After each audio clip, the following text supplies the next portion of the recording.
What is going on? Happy Red Friday. Good to have you here.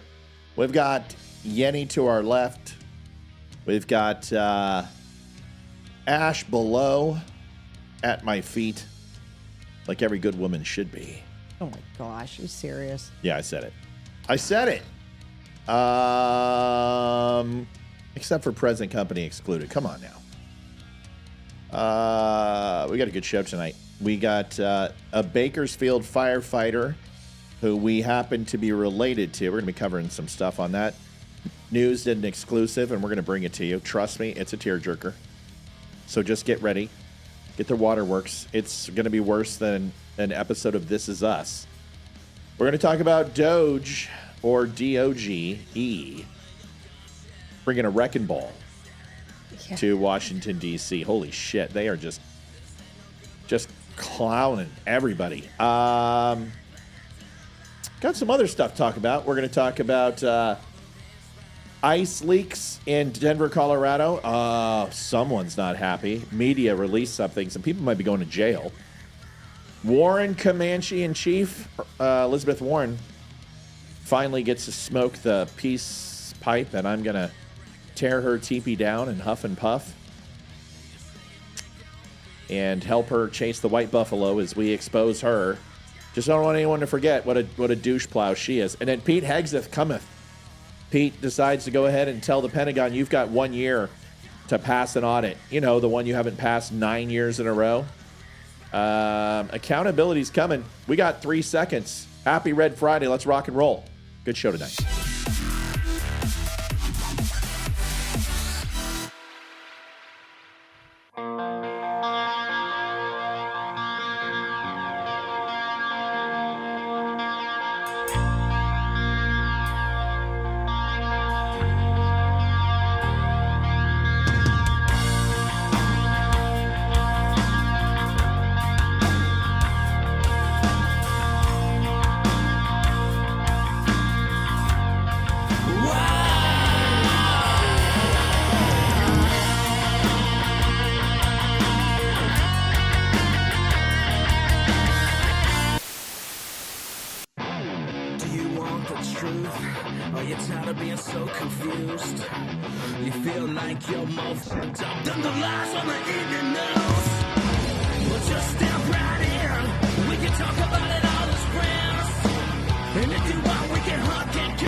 It's Red Friday, RED Friday, which stands for Remember Everyone Deployed. A movement designed to honor veterans and deployed U.S. troops by wearing a red shirt every Friday. As simple as that may be, Red Friday is a great way to back those who serve our country.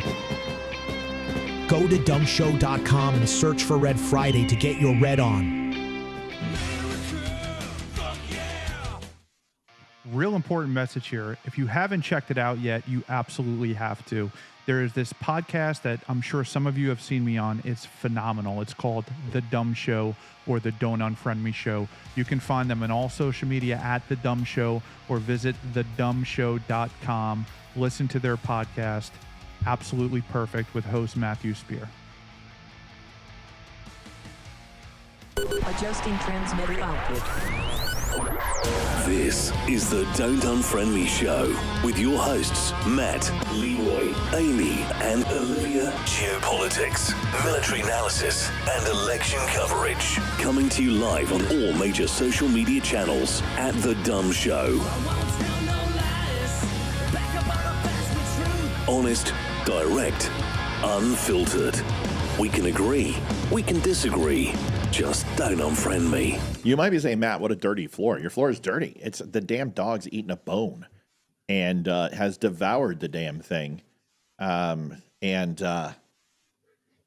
are human garbage disposals. She just did a flip. So basically put her back into my feet, and she's now like the other way. These dogs are insane. She's just one of the smartest dogs I've ever come across. And I've worked with some amazing dogs. Whether it be, what is it, Belgium, something, Malinois, Malinois, or Malamute, whatever it is. It's Malinois. Whatever. It's whatever it is. Doesn't matter. It's a dog. Love them. German Shepherds. Worked with a couple of bloodhounds too. They're amazing. I don't think I've ever seen a dog this smart. So she's learned to sit and stay, no problem, and fetch. Signs for potty. Two swipes on the glasses. Potty. One swipe is I want to go outside and play. And I'm not kidding. I'm like potty, and she's like 1, 2, and she's doing okay with shake. She's starting to learn. Her and the cat get along great.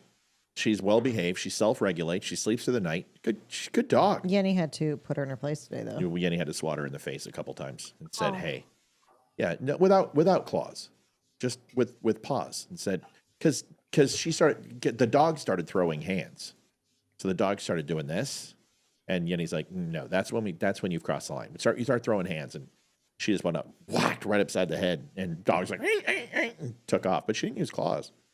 Yenny just said, "Listen, this is my house, bitch." So she's walking around now. Where is she? That's just right there. What are you doing? She got her new collar today, and I put her tag on it, and she didn't like the tag, so she's trying to eat the tag. It's pretty funny, but she can't get it. Oh, okay. She I just also sent bites a her own video tail. to you guys about these dog buttons that you got to get for her. I remember you telling us about this. We will get the damn dog buttons. I promise you. You don't need the minute in this video that I just sent you, but this dog that I sent you, her name's Bunny, and she's like a poodle. She's like highly intelligent, and she communicates through these buttons, and they sell them on Amazon or whatever. So you got to get them. Oh, we'll have to. All right.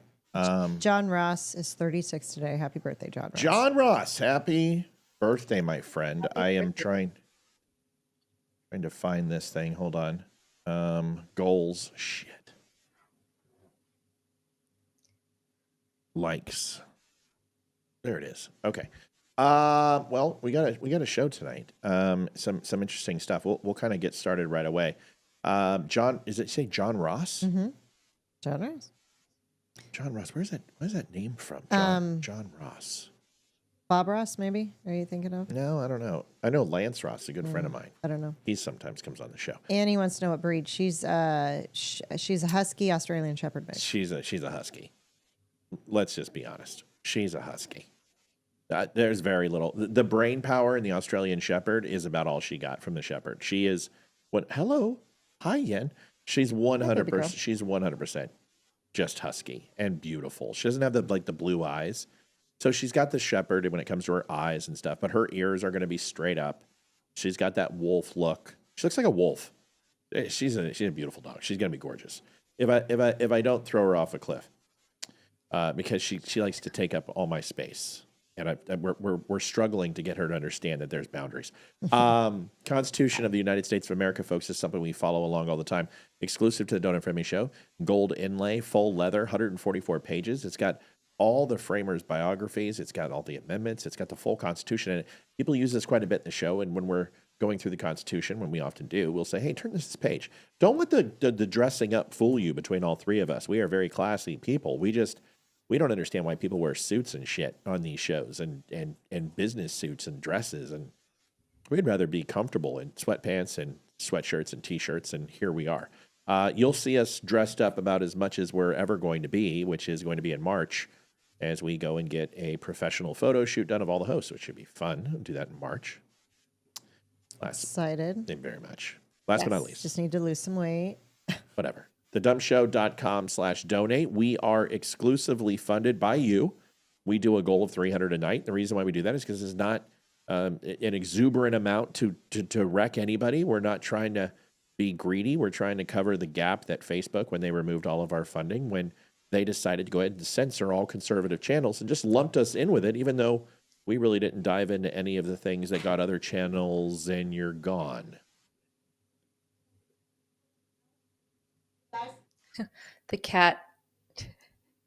The cat. Yenny. I love her. Oh. So dog hasn't peed in the house, and dog just peed in the house. So the reason why the dog peed in the house is because the kids are in charge and they didn't pay attention, and here we are. So we're going to fix it. And the great thing is she's a puppy and she doesn't know any better. So Yenny is going on here going, if I did that, the whole world would have ended. But dog pee and cat pee are two very different things. Yes. Would you agree? Cat pee 100%. is like Satan. Like dog pee is like water. It doesn't even smell. It really doesn't, because like I've cleaned up a couple and I'm like, this is not cat piss. Cat piss stinks. Dog pee, I'm like, this is like, who cares? So We rented a house that had cat pee all over it, and we had to rip up the subfloor and just put down all, because it was just, the whole house smelled like ammonia. It was disgusting. It ruined the house. Yeah, So and Yenny doesn't. She's clean and it's no big. Honestly, I've just learned. I'm like, okay, she peed in the house. No big deal. She's going to learn. She has a 3-hour bladder. But people are asking, is the kitty upset? No, Kitty is. They love each other.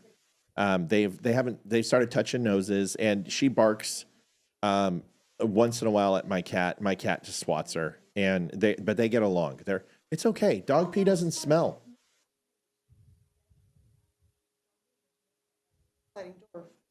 Yep, she didn't know. She just didn't know. She doesn't know how to ask. It's okay. Yeah, that's fine. Yeah, cat piss is the worst. Kids got it. right. Hayden took her outside, and Ethan's cleaning it up. So everybody's okay. good. Everybody's good. All right, let's rock and roll. We got a lot. I didn't mean to just jump out of my seat. No, it's fine, but we got 140 people on, so we better start, because either we're now a cat show and everyone loves that, or holy crap, this is going to be a busy night. And I think it's going to be a busy night.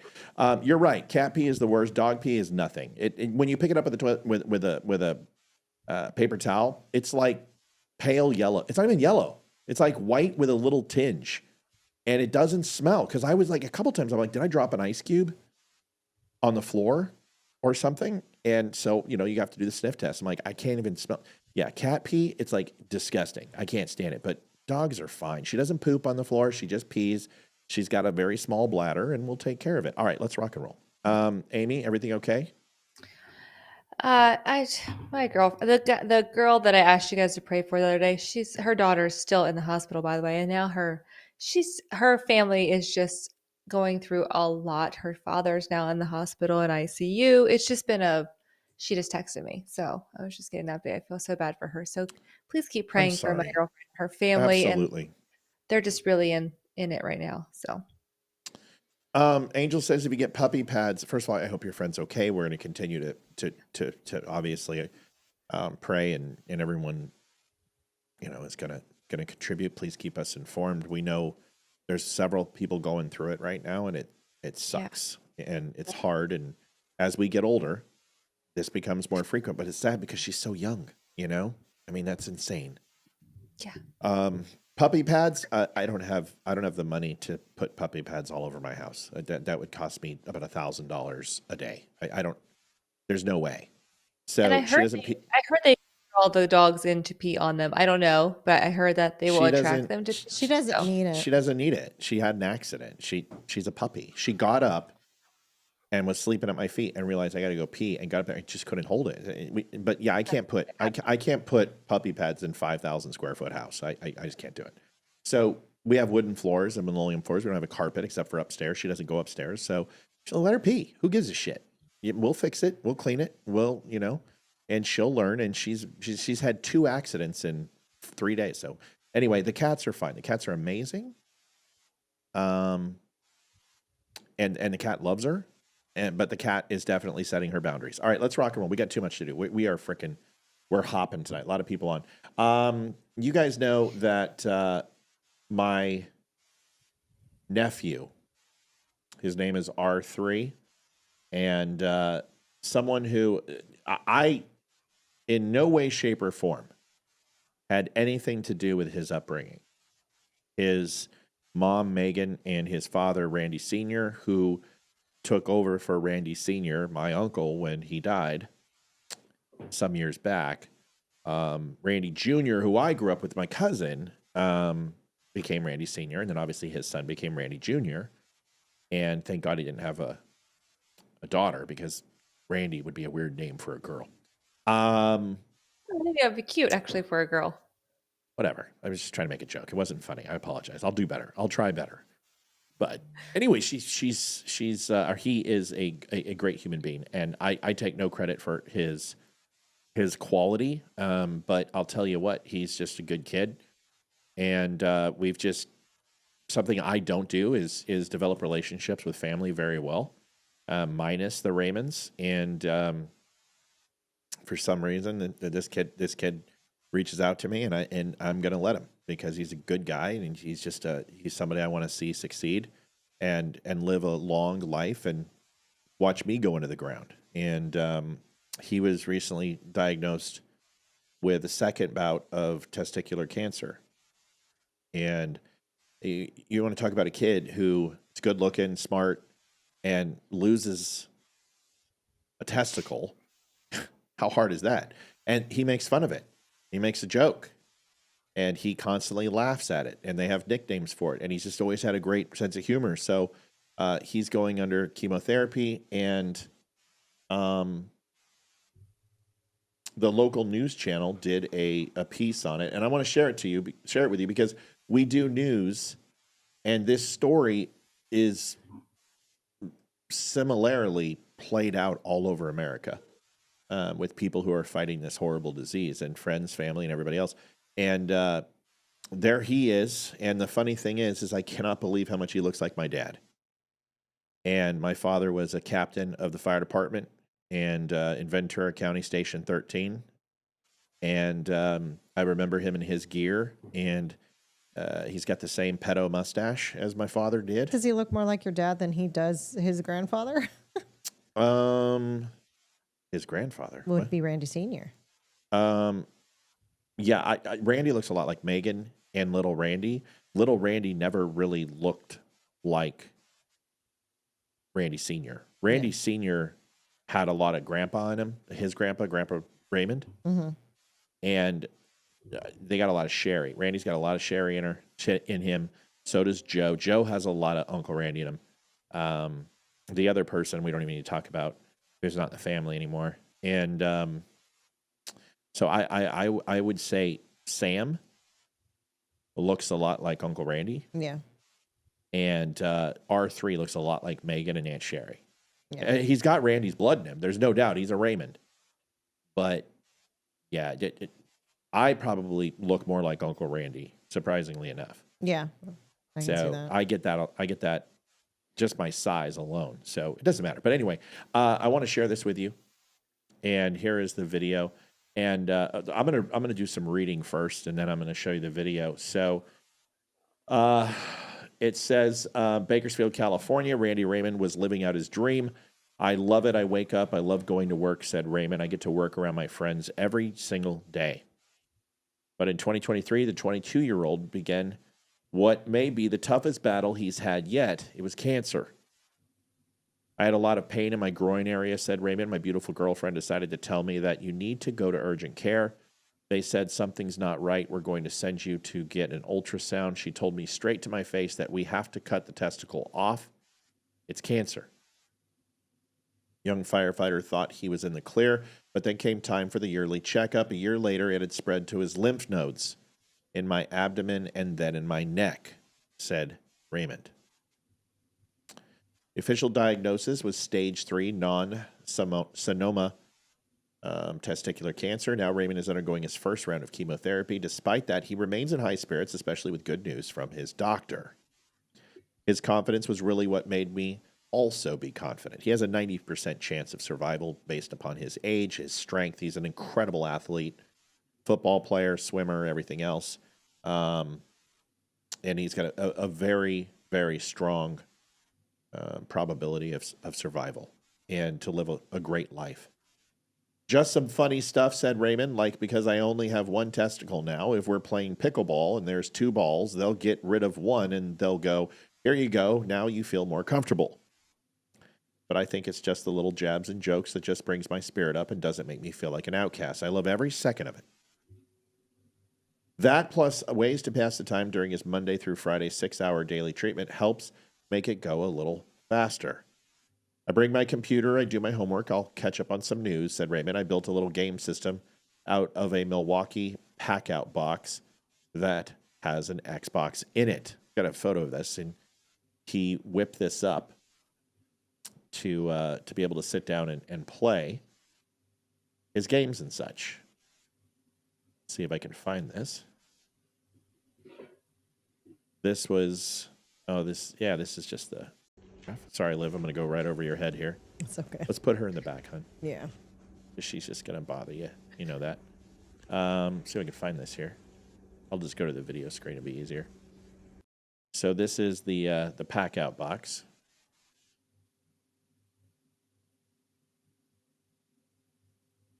That he built just to have something available so he can play video games. Pretty ingenious kid. And here is his most recent pick, having a spa day and getting his treatment. I can't imagine what he's going through. I mean, 6 hours for this. Here's a video that it really kind of encapsulates my clumsy ass through this process and hopefully tells you who this kid is. And I have not seen it yet. I'm not excited to see it because I know what's going to happen to me when I watch it. But here it is.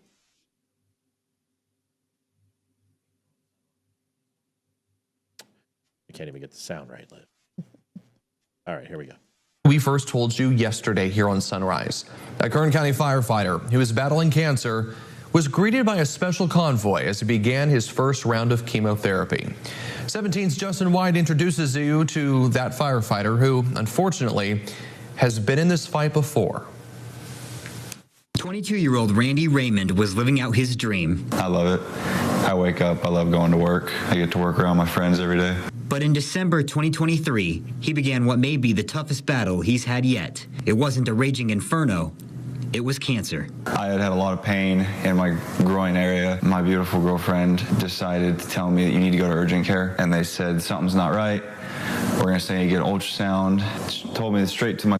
God, he looks like his dad. Yeah, he does. Holy shit. Looks a lot It's like looking, growing up. It's incredible. Incredible. That we have to cut it off. It's cancer. The young fireman thought he was in the clear, but when it came time for a yearly checkup... A year later, it had spread to my lymph nodes in my abdomen and then in my neck. The official diagnosis, stage 3 non-seminoma testicular cancer. Now, Raymond begins his first round of chemotherapy. Despite that, he remains in high spirits, especially with good news from his doctor. His confidence was really what made me also be confident. And his friends at the department have their own way of bringing up his spirits too. Just some funny stuff, like, because I only have one testicle now. If we're playing pickleball and there's two balls, they'll get rid of one and they'll go, here you go, now you feel more comfortable. But I think it's just the little jabs and the jokes that just bring my spirit up and doesn't make me feel like an outcast. I love every second of it. That, plus ways to pass the time during his Monday through Friday 6 hours a day treatment, helps too. I bring my computer, I do homework, I'll catch up on some news. I built a little game system out of a Milwaukee pack-out box that has an Xbox in it. But all the Madden, college football, and Call of Duty he can handle comes nowhere close to what he says passes the time most. Company has been the biggest thing to waste time for me because people show up and we talk for an hour. On his first day of chemotherapy, Raymond got enough company to last him days. Day one, turning onto Chester and seeing 12, 13 pieces of county equipment sitting there. And I had no idea that all those guys were going to be there. I don't cry much, but I could say that I was holding back tears to see how much love and support my brothers have for me. That's my second family. I have my family here, and I go to work, and that is my family. I didn't need words of inspiration. I had all the inspiration I needed right there. His message for those fighting a battle like his? Stay positive. Love life. You get one life, right? I don't want to be sad. If you're going to go through something, be positive. Justin White, 17 News. It reminds me of when Uncle Randy died. And,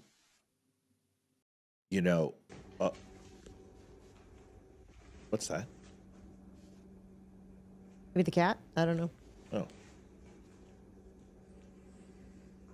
Something really loud. Yeah. Was that you? No. Anyway, it reminds me when my uncle passed away. Okay, what is that? Is that Oh shit, I know what it is. what? It's the video in the Oh, background. I was like, what is it? It's Penny. I was like, it's the dog, and I'm playing the videos behind us playing in the sound. oh. Because I accidentally dropped it into the queue. Oh. So it reminds me when my uncle died, and when we were talking about a possible wake, or everyone was talking about it, and I wasn't really included because I had only been back for like 2.5 years, and I was estranged from the Raymonds for almost 30, and I hadn't seen him because my mom is just an evil woman and told them that Olivia was a prostitute and I was a drug dealer. Obviously. Why? Obviously. We don't know why. We don't know why she did the thing she did. My mom was nuts and still is. If she's still alive, I don't even know. I haven't talked to her in 15 years, but completely ruined that relationship. And I remember the man bringing me into my house where my father was estranged from me, my mom was estranged from me, and he's a homicide detective and accepted me for who I am. Imagine hearing drug dealer and prostitute and still inviting them into your home. But he knew something was weird. He's like, this guy's a store leader for Apple. That's not... You have an easier chance of being on the SEAL teams and getting into Harvard than you do being an Apple store leader. It's a very rare thing. And he just put his arm around me one time. He's looking at a picture and he goes, who's that look like? And it was him when he was younger. And he goes, it looks just like you. And he goes, I told him that you were going to be okay. I told him, just let him grow up. And, they didn't listen, and look at you now. And he accepted me into his family. And we showed up on dinners for weekends like we were supposed to and ordered to. And He treated Hayden like a granddaughter. he treated us all the way we should, and we would talk about the JFK assassination. And he wound up being a father of mine, and someone who I just, in that short period of time, it didn't hit me. So when he died, I didn't get a chance to see him because he's such a proud man, and his wife did what she should, which my aunt protected him and said, I just don't know. And I think later down the road, she reflected and said, you know what, I probably should have, done something different, but it doesn't matter. It's blood, and you make the choice, and that's the way it works. And I never held that to her into an account. But 30 days after that, I was just driving down and just was in Bakersfield, and I was headed to Apple, and I was doing the turn onto the on-ramp, and I literally just got what I thought was a heart attack and shot in the chest. And I finally grieved, and I couldn't breathe. I couldn't do anything. And I just pulled over, and I thought I was going to die. And I just cried for an hour, and I don't cry. And the reason why is because this was a celebration. It was a huge funeral. I've never been to a funeral in my life. I stay away from a military, yes, but I'm not a fan. And it was just a celebration of his life and stories about what of a son of a bitch he was, but also just an amazing person. So when I see R3 go through this, my first instinct is, to tell him, be positive, be strong. But it's hard for me because I'm like, this kid needs to live. Like, this kid needs to be around, and the world will be a less of a place without him. So for me, I kind of go, how the fuck am I still here? And I am a cantankerous son of a bitch, and this kid is just the nicest, kindest kid in the world, and he doesn't deserve this. And then you have to go back to the whole God thing of there's a reason for everything, and I believe that the older I get, that there is a reason, and we just have to pray and put our hands together and just give as much love as we can. But I wanted to do that testimonial to him because you deserve to know a little bit about him, because he's going to be around for a long time, and I believe that, and he'll be able to come on the show when he wants to. But if it's the only thing you hear about him until he comes on, then now you know what he's going through, and it's a good good story to know. That's all.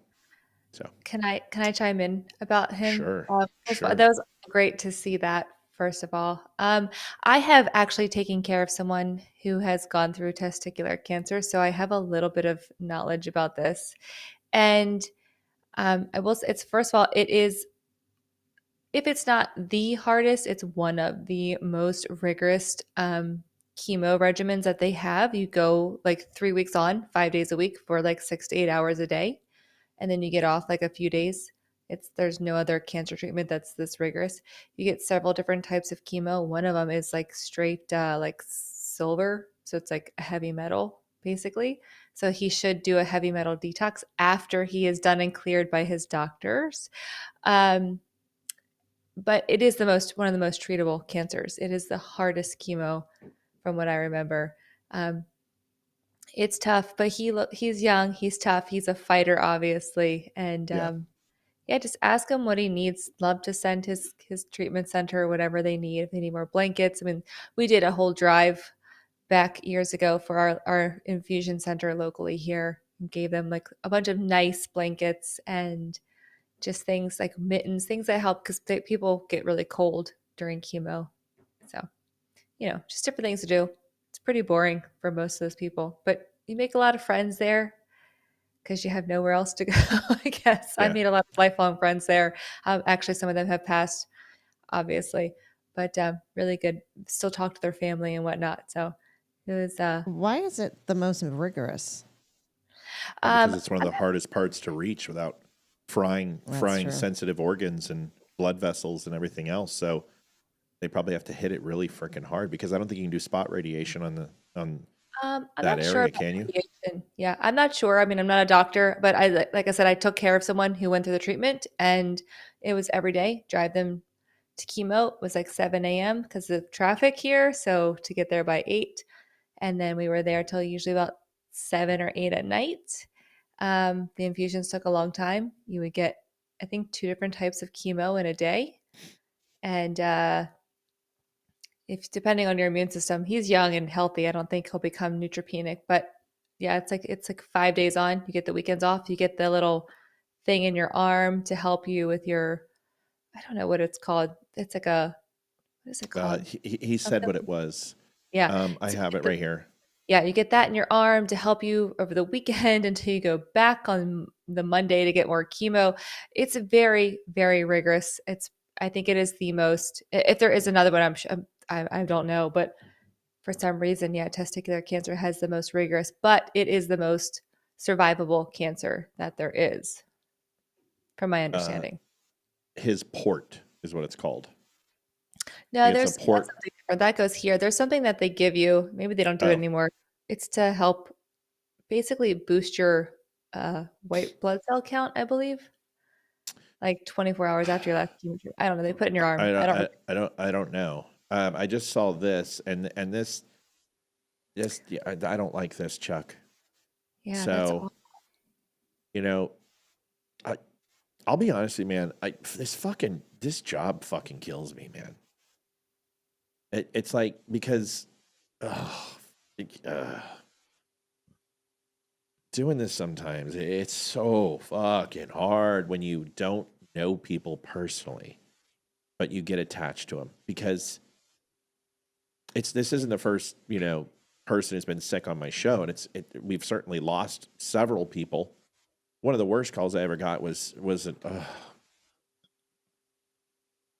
it's one of our listeners who was like every day, and his wife called and just said, I'm not going to say names or anything. Just, we lost him, and he's got a coffee membership that's reoccurring every week, and I got to cancel it.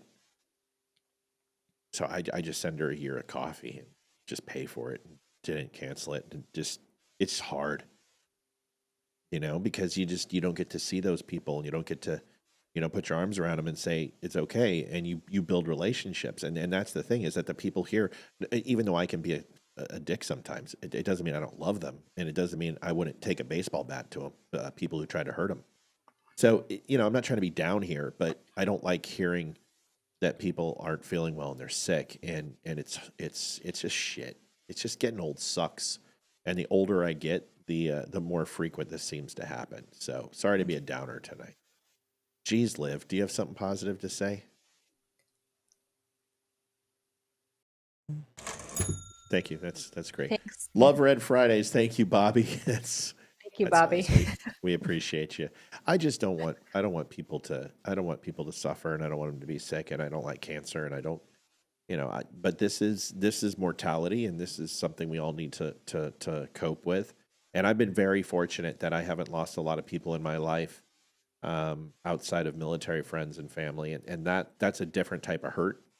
And it's one that's compartmentalized, and you kind of, adapt, overcome, or ignore and override and move on. But when it comes to family and stuff, it's tough. So if anyone's going through it right now, we love you. We appreciate you. And Chuck, I'm with you, buddy. And, just let us know how you are, and keep in touch for sure. Yeah, I watched that video earlier at lunch. So wrecked me. I got my cry out then. So and it's not like, what's funny is that, like, one of the things that Uncle Randy always told me was, and you think I would have known this, but you crying for that person, or you're crying for yourself? Which one are you doing? And I'm like, well, I'm crying for that person. Does that person want you to do that? Yes. Okay, then cry for that person. Do they want you to do it? No. Then stop crying for that person, because you're crying for yourself. And then, are you crying for yourself? Great. Then stand up, go in a room, do it, because that person needs you to be strong, and they don't need you to be crying for them. They need to hear from you. So instead of crying for yourself, cry for them if they want you to do that. And if not, be in their corner and replace it with that. And, and he had, you don't have to agree. It's just something that's helped me get through it. Yeah. Is that to let it out, move on, and try to get to a place of positivity. And there's some people who don't have that gene, but that's something that has helped me cope.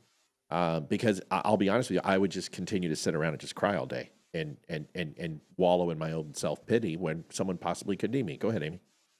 I was just going to say, I agree with everything you're saying, except if you're a menopausal woman, then we just cry sometimes, and there's no reason for it. I mean, we could So literally be watching TV of our kids, and it's like a I get it. cartoon, and we could just cry. Yeah. So I just, Dude, I cried at the fucking Walmart commercial with Taylor Swift. And you never grow up, and that song, and you be so simple. And yeah, I'm just Hayden like, was what, 3 or 4? Yeah. I'm just sitting there holding my daughter, just crying my eyes out. And I get it, but Yeah.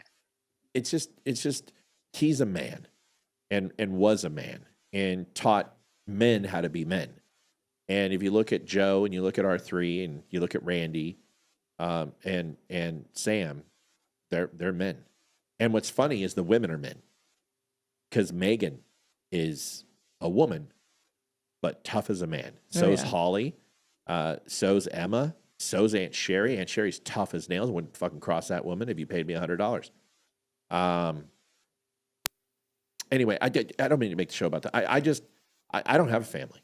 I don't have a sister, because she's fucking just like her mother, crazy. And my dad's gone, and my brother has too much guilt and doesn't want to just bury the hatchet and just move on, and won't accept it's okay for an answer, right? Just will not accept it's okay. I've moved on. Let's have a relationship. So I've got the other side of the family, and the Raymonds, who've always never been judgmental, and just amazing people. And I just wanted to say that. So there we go. That was the A block that I completely forgot to start, but that's okay. Moving on. Liv, do you have anything to say on that? I appreciate you letting me get through it. No, but I mean, for like 2 or 3 weeks before we heard from Megan, I kept having dreams about R3 and that we were going out to California. But I kept dreaming that he was getting married and he wanted you to be in the wedding, and we were going out to California for the wedding, but it was always about R3. Okay. So, yeah. And then, went to the other members of the family were there and how we had to deal seeing them again. So Yeah, like the funny thing is like if and we'll lighten the mood, but if this goes south, like I'm flying out there. yeah, we'll be out there. I'm gone. He'll be Like, fine. but I know the power of positivity, but I also am a pessimist optimist, right? So I see the good and bad in everything for a reason. So I'm always prepared. And if it ever went to that way, I mean, and to get me on a plane to fly to fucking LA, you got to be something special, because that's 5.5 hours of shoot myself in the face. Like, just put me in a metal coffin of death with stale air and people who don't know how to shower wearing pajamas. That's about as close to hell as if I went down below, that would be my reoccurring hell, is flying on Southwest Airlines in the middle seat against two guys that are 6'7" and smell like a foot. That's I can't stand All of it. our hell. I am a son of a bitch with air travel. Like, I'm horrible. I'm like, you ain't getting the armrest. I'm 6'4". Fuck you. You want to fight? We'll flip for it. All right. We got a good show. Thanks to we'll continue to tell you the story. And We'll update you. Yeah, as it moves along. He's a great kid. He's going to be a great kid, and we know that. We're feeling a little sorry for ourselves right now. Going into out of A block and into B block. DOGE, the Department of Government Efficiency, is, holy crap, is just laying a wrecking ball, and liberals are melting the F down. Like, I don't think listen, I've seen a lot of meltdowns from the left, and I've covered a ton, but this takes the cake. Here is a video of the now concerned liberals, because U.S. aid has been around for 37 some odd years, and they have been spending your money and my money, wasting it wantonly for that entire period of time, giving it, I mean, the fraud, I'm supposed to understand that what we're going to uncover from the level of fraud in USAID is so extensive that it'll make you physically repulsed. Who runs USAID? That's a good question. We'll talk about that. Right now, DOGE does, because it's gone. There is no more USAID. It's now officially been black labeled. So go ahead. I was surprised to learn about the Christian organizations that were receiving money from USAID. Just say USAID, but it's USAID. I know. I'd never even heard of it until now. But we're going to explain it to you. But go ahead, Ames. No, I was just very surprised today. It was very now I did not personally verify this information, but I was listening to a Christian podcast who did a deep dive, and I do trust their sources. And they were saying that most of the people who were receiving aid and money from USAID didn't start till like 2022, 2023, and they were all from very far left-leaning places, and they were promoting basically population control. It's hard. It's really horrible. It's just leftist horrifying. Ideology, Yes, Saul Alinsky playbook, alternative lifestyles, horrible testing on animals, transgender reassignment surgeries for animals. Here is we're going to show you a series of videos, but I just want you to get, if you think that Donald Trump and team are not literally taking a wrecking ball to Washington, D.C., here it is.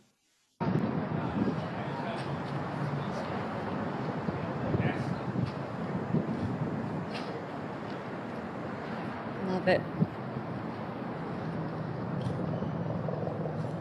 I've been saying it was run by the CIA before Glenn Beck did, just FYI. I made that post before Becker, just saying.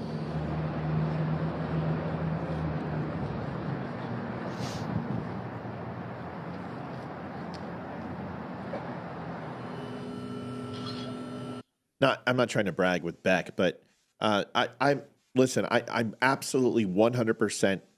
I can look you in the face and say that I can provide you no incontrovertible evidence except my experience and word and anecdotal evidence that USAID most assuredly has been funded and ran clandestine operations internationally and nationally with a tag with FBI, Department of Homeland Security, U.S. Marshals, babysitter. Brenda says donated $17.25 to the Pup Cup. That's awesome. Thank you, Brenda. So most assuredly supportive and working with the Central Intelligence Agency. There is no doubt in my mind money laundering has gone through here. And this is why the reaction from the Democrats is this. They didn't give a shit about this yet last week. Why do they care now? Why do they care? Why should they care?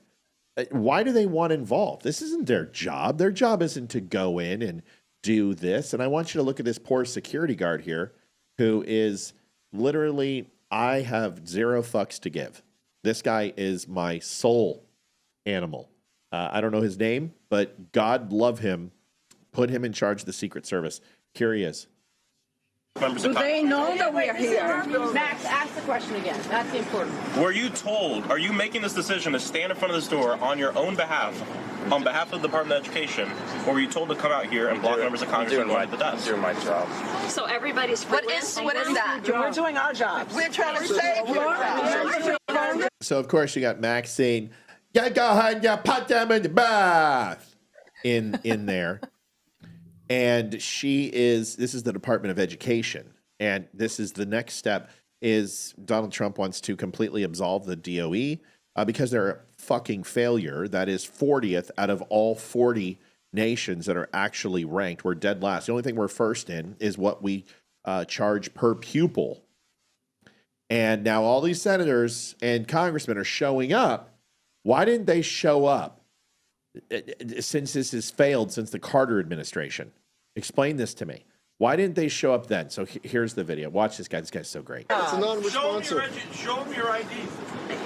Were you told to stand here, or did you decide to stand here and block members of Congress from entering the Department of Education? Access to federal buildings. The members of Congress. We're allowed in. It's a guy who has a wife and 6 kids. I promise you, because you don't learn this kung fu unless you're a family man. I'm just telling you right now, it's a new level of kung fu. So a private security contractor Do you know who members of Congress are? members of Congress. We're all members of Congress. Maybe he doesn't understand. A private security contractor is making the decision to block members of Congress from a public access entrance. I don't think he knows. You have the authority as a private security contractor to block members of Congress. That has been knighted and granted to you. This looks like an insurrection to me. This looks like an insurrection. Are they going to beat him with fire extinguishers and flagpoles? Go ahead, Amy. I think he's like a local guy. I don't know him personally, but I think I've seen him around. Yeah, I got his name and I got his info, and I'm not going to release it, but I know exactly who he is. One of the videos I have will tell you who he is. You have to at least let us go to the desk. Yeah. Too many guns out. Oh my, look at that. Who told you to do this? Open the door. I see you now. So do you understand who members of Congress are? I got it, yeah. Well, and you don't care. Who are we then? I got the job to do. You don't care. We have a job to do. We're not dangerous people. We're not. I don't know. You had a job to do and you failed. You seem dangerous to me. Yeah. You seem like you're very threatening. You're surrounding him. You look very aggressive. You're holding these metal. In the background, right there. I'm sorry, that was distracting. Which one? The person with the 4 head, 6 head. I don't know what that is. Like the shelf. And I don't know. I don't know. It might be Island Omar's brother. I don't know who it is. There are no thieves and thugs out here. We're members of Congress. You are thieves and thugs. Yes, Sorry. you are. Yeah, self-declared lady. Self-fucking-declared. Who is that? Sheila Jackson Lee, raised from the dead? Which one is that? Parents, we're teachers. There's our ID right there. We were elected to do this. This is our job. No, you were elected to actually represent your constituents. Yeah, you should have done this before You guys are just fucking worried that half of the stuff is going to come out and they're going to see all the kickbacks to you guys. Listen, if anyone believes that we sent $150 billion to Ukraine and that money was spent, give me a break. Even Zelensky's like, I've only got 17 billion. What the fuck? Where's my money? It's like, this is the worst laundry machine I've ever seen. Oh, wow. You're securing this building against who?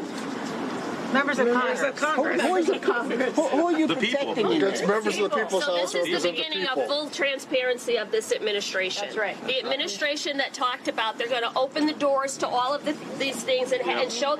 They did. They told you. He told you he ran on closing the DOE. He's doing that. He's getting it. This is what your constituents wanted. Otherwise, he wouldn't have won 7 swing states. He wouldn't have a mandate. He wouldn't have made a 9 million vote swing between Biden and himself. Give me a break. They are so scared of losing their unions. They are so scared of using the teachers union. It is the largest lobby for Democrats is the teachers union. They are all there because all the unions called up and said, get your ass over there right now. They're a bunch of bought and paid for shills. Almost done with this. The American public what is going on. They won't even open the door to this building to members of Congress. We are not posing any threat here. No, we are not dangerous people. We have not done anything. You got to keep saying it. Maybe you are. So, this looks like an insurrection to me. This looks very much not a peaceful protest. Just saying. And these guards aren't letting you in. I just want to know who they're preaching to. Like, I'm assuming there's no news media there yet. This looks like cell phone video. So that's right. Look at all these cameras. They're streaming it. Yeah, they're grandstanding. For who? For who? Like, sit down. Go back home, please. Go back home. Yeah. You were notified not to come into work.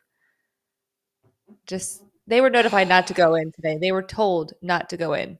It's closed. You're not allowed in there. It's shut down. Right. That's it. It's over. It's sealed up. It's not you can't just walk in anywhere you want. Isn't that what we heard about J6 in the Capitol building? That when it's a secured area, you can't walk in. So let me ask you a question. Can we go ahead and post Capitol Police inside that building, and will they shoot anyone who enters? Because that's what they did to Ashley Babbitt, right? Yeah. That was breaking. So fair is fair. Now remember, I'm the one that said Ashley Babbitt should not have went into that building, and she made a huge F around and find out. But if any of these senators or state legislature force that door open and go in, Capitol Police has permission to shoot them. Am I not mistaken? I would think so. All right, because they're citizens, aren't they? Or do they have like special clothing and magic underwear that protects them from doing this? Trying to request a meeting, and they have a private security contractor who on his own is making decisions on behalf of the Department of Education. Yep. So Congressman Hayes, what you're saying is they allow billionaires and his minions to come in I don't to this know who building. he is. I don't know who he is, but I know who I am. And I'm a member of Congress with oversight responsibilities trying to request a meeting, and a private security contractor is not allowing me to enter the building. They allow billionaires to go in this building, but not the people's representatives. They allow billionaires and Tamar, thank you so much. I guarantee that lady has never personally requested a meeting since she has been in Congress. Right. Ever. Right. She has had staffers to do it. And I guarantee they've only ever done it maybe over a fundraiser. Maybe a fundraiser. And just ridiculous. This is all I just ridiculous. love how arrogant they are. It's like, who the fuck are you? So you're a congressman. Who gives a shit? The building's closed. You don't get special access. Why do you get special access to this? You don't oversee the Department of Education. You oversee the funding of the Department of Education. So go oversee the financial receipts. Go overlook at appropriations. Why do you need to be in the building for that? And if you care about oversight, well, then you should have balanced the budget, and this wouldn't be a fucking issue. I'm sorry I'm cussing, but I'm so done with these people. We're starting to see why they didn't want Trump to become president. Right. You should mace them. Mace them. Burn their eyes out. Do what you did to the people in J6. Use rubber bullets. Like, this looks like insurrection to me. This feels like February 7th to me. Like, we need a February 7th commission or something, you know? Maybe a an F7 song, right? We can all sing it. They can swing low, sweet chariot in the jails. Yeah? Fuckers. Sick of them. Cronies to go in, but there's a lack of transparency here. The members of Congress, the people's representatives are not allowed in. This is not transparency. They're locking our kids out. Yeah. Well, They're locking your kids not only are they not out. letting us in, now they've called the Department of Homeland Security. We are members of Congress here to talk with the Department of Education, and they're treating The kids deserve to have us go in and fight for them. This is appalling. Children of this country deserve Oh my God. This is a public institution. This is not Russia. Let the cameras see him.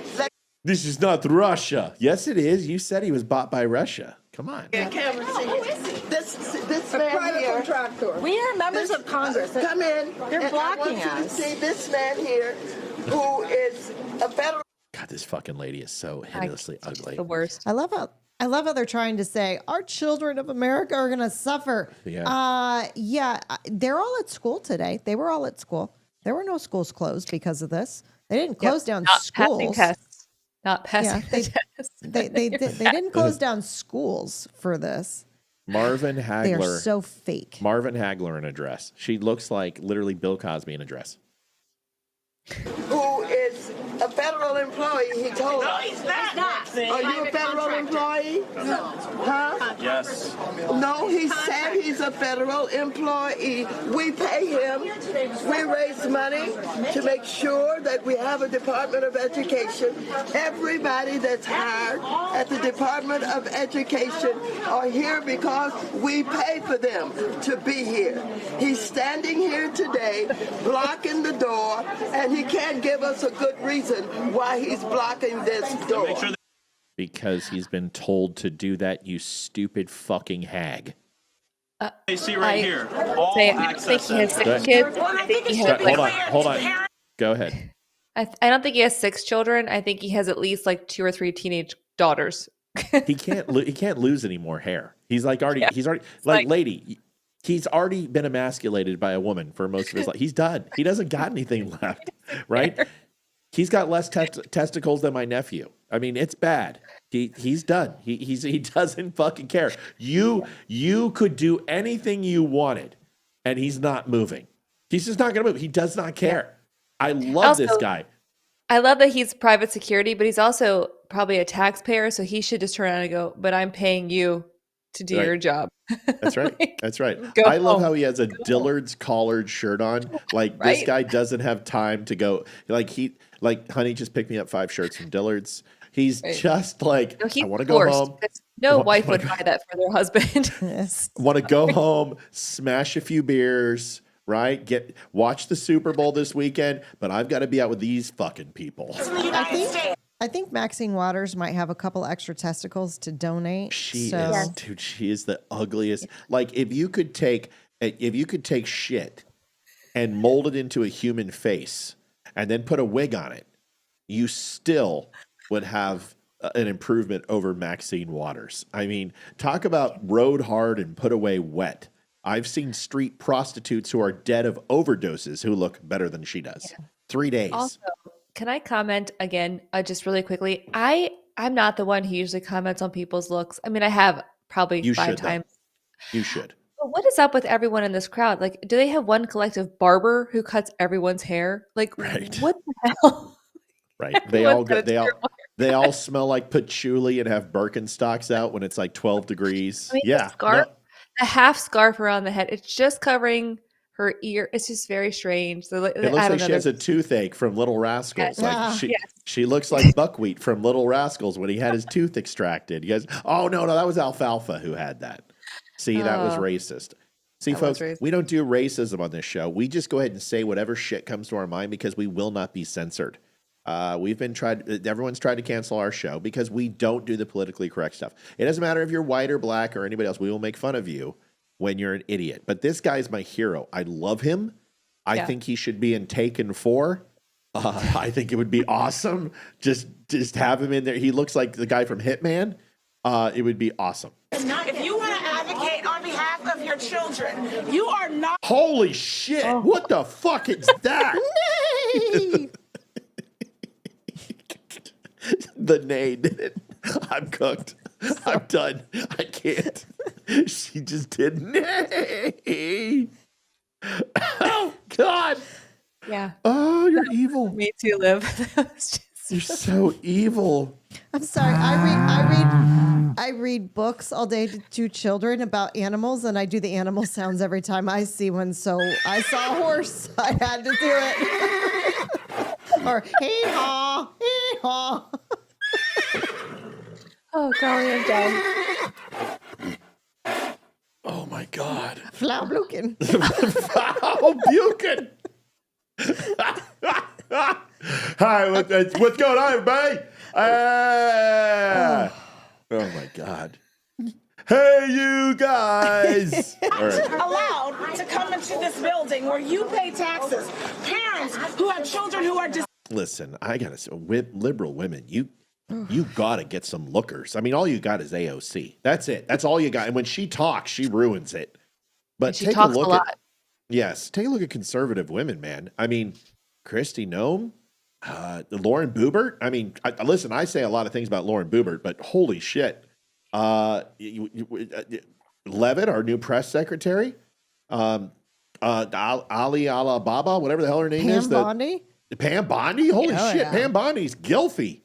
Like, if Liv ever dies a tragic, horrible accident of, like, getting run over by an elephant, I'm calling Pam Bondi. Yeah, she looks younger than me, which is... She's much older than me. I think everyone is, like, in love with Pam Bondi. I don't care what sex you are. Like, we are all in love with her. Like, she's amazing. I love that woman. And yeah, seriously. I'm like, damn. I gotta meet her. You look 10 times better than Pam Bondi, Liv. I'm sorry. You're a good-looking woman. Anyway, this is not a good-looking woman. Like, this looks like Malcolm X's mother. You voted for members of Congress to advocate on behalf of your children, children with disabilities, for young women. We don't want you anywhere near our children. No. We have no desire to have anyone near our children. Nope. Who have been victims of sexual assault in our classrooms, on our school. Oh, like the transvestite people in Fairfax County that raped 2 little girls from 2 different schools, and you guys covered it up and buried it, and then when we argued about it, you called us domestic terrorists. Yeah, we've had about enough. Here, that was Loudoun. Loudoun. That wasn't Fairfax. That was Loudoun. Yeah, we've had about enough of your shit. Members of OCR are fighting for your children. They're not. Oh my God! Look at the police. Department of Homeland Security is right behind that wall. Dude, they should have tear gassed him. They should have fucking roped him up. They should have put him in a paddy wagon, right? Take him down to the precinct. Why? If this is not a protest. This is an insurrection. It's a federal building. Isn't that the definition of an insurrection? Isn't that according to the liberals? Yeah. Yep. Not allowed in the building to talk to them. We are not allowed to advocate on behalf of America's children. America, we have a problem. Look at everybody stand back. All right, so this is the Department of Education. You've got members. If I offer a handful of oats, will you shut up, ma'am? Who said it? Who said it? Who just said it? Oh. Who just... Ryan Johnsberg. From where? From my Facebook. YouTube. He said, if I hand her up... Oh, if I offer a handful of oats, will you shut up, ma'am? Ryan's on a tear, dude. He's fucking hilarious. He posts on Facebook all the time. It's funny. Oh, that was funny. Oh, F7. I'll remember this day as worse than Pearl Harbor and 9/11. Yep. This is the worst terrorist attack ever on United States soil. These people coming for our children. It's worse than J6. You heard him. Ever 10,000 or 10. I hope it's 10,000.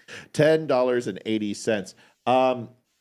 So there's that, right? But this is the reality, okay? But before we do that, let's go into... No, this is important. This is Scott Bessent, and he just literally came out and destroyed all the talking points on DOGE. Just crushed them. And this is something that everyone should hear, because if you want to understand the truth, this is the truth. Okay, this is the way it is. We turn off the... Yeah. Thank you. Take a listen and remember these things. Here with U.S. Treasury Secretary Scott Bessent in Washington. Mr. Secretary, thank you for joining me. So good to see you.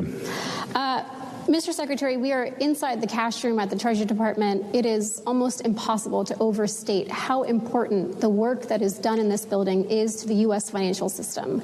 Yet right now, there is widespread concern about the DOGE team's access to sensitive payment systems. Are you worried at all that that access and that tinkering of the payment systems could affect the Treasuries market or cause any disruption? Good. Well, Saleha, thank you for asking me about that, because there's a lot of misinformation out there. First of all, when you say the DOGE team, these are Treasury employees. It is 2 Treasury employees, one of whom I personally interviewed in his final round. There is no tinkering with the system. Hey, folks, just FYI, we're still in B block, which is fine. We're going to be able to move through. And wanted to let you know that if you have not had a chance, thedumbshow.com/donate. We're 100% funded by you. We've got like 174 at 87 on Facebook, 21 on YouTube, but the entire network, and that's Twitter. 74 on Rumble. 74 on Rumble. We have like 300 plus people watching. If everyone just gave $1, we would overdrive our goal. Now, you don't have to if you're just watching this. It's free of charge. It's not designed that. We're not going to die if you don't give us the money, but understand this is that it helps pay for the streaming costs. That went up from $1,200 to $1,800, and that's because Comcast are a bunch of blood-sucking leeches.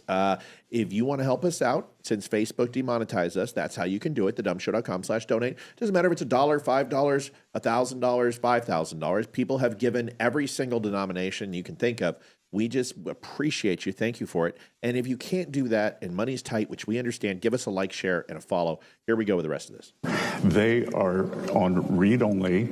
They are looking. They can make no changes.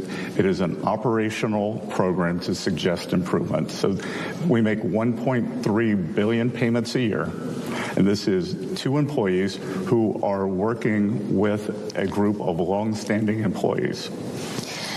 The letter that the Treasury Department sent earlier this week talked about how the team currently does not have access to change the system. Have they at any point this year had the ability to make changes? Absolutely not. This is no different than you would have at a private company. And by the way, the ability to change the system sits over at the Federal Reserve. So it doesn't even lie in this building.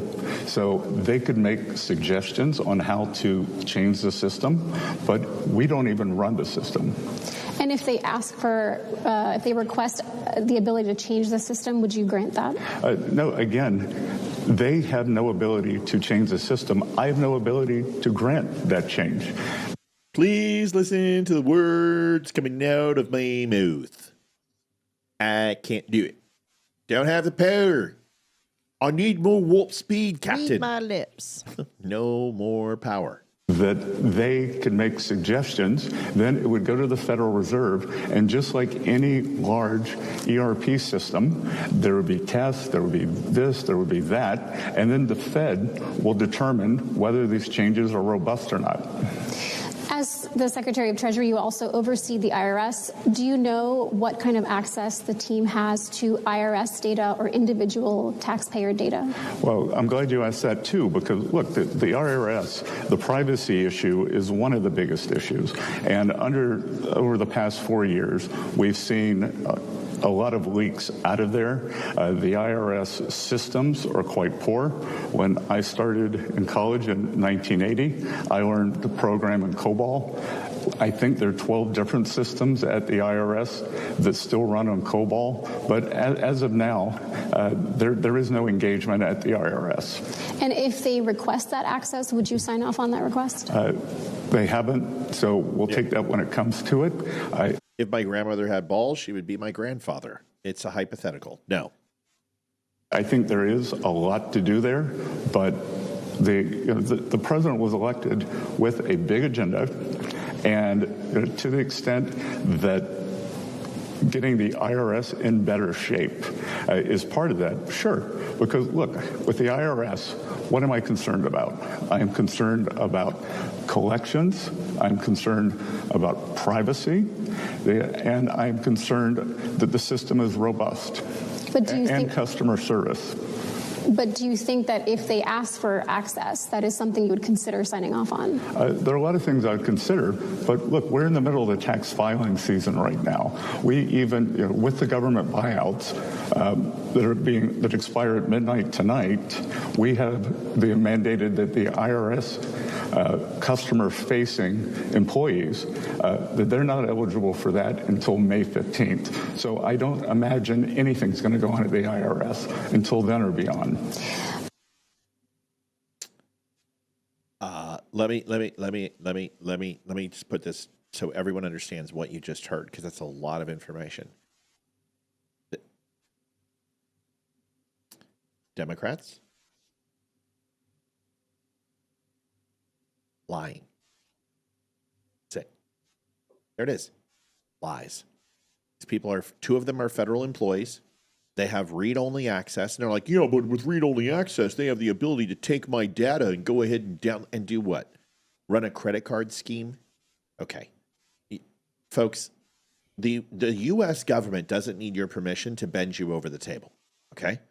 If they want you gone, they're not going to go ahead and ruin your credit. They're going to come over there and they're going to smoke. They're going to throw a widowmaker in your house, and they're going to go ahead and bag and tag you and take you to an off-site location and Gitmo. Okay, so let's stop the paranoia.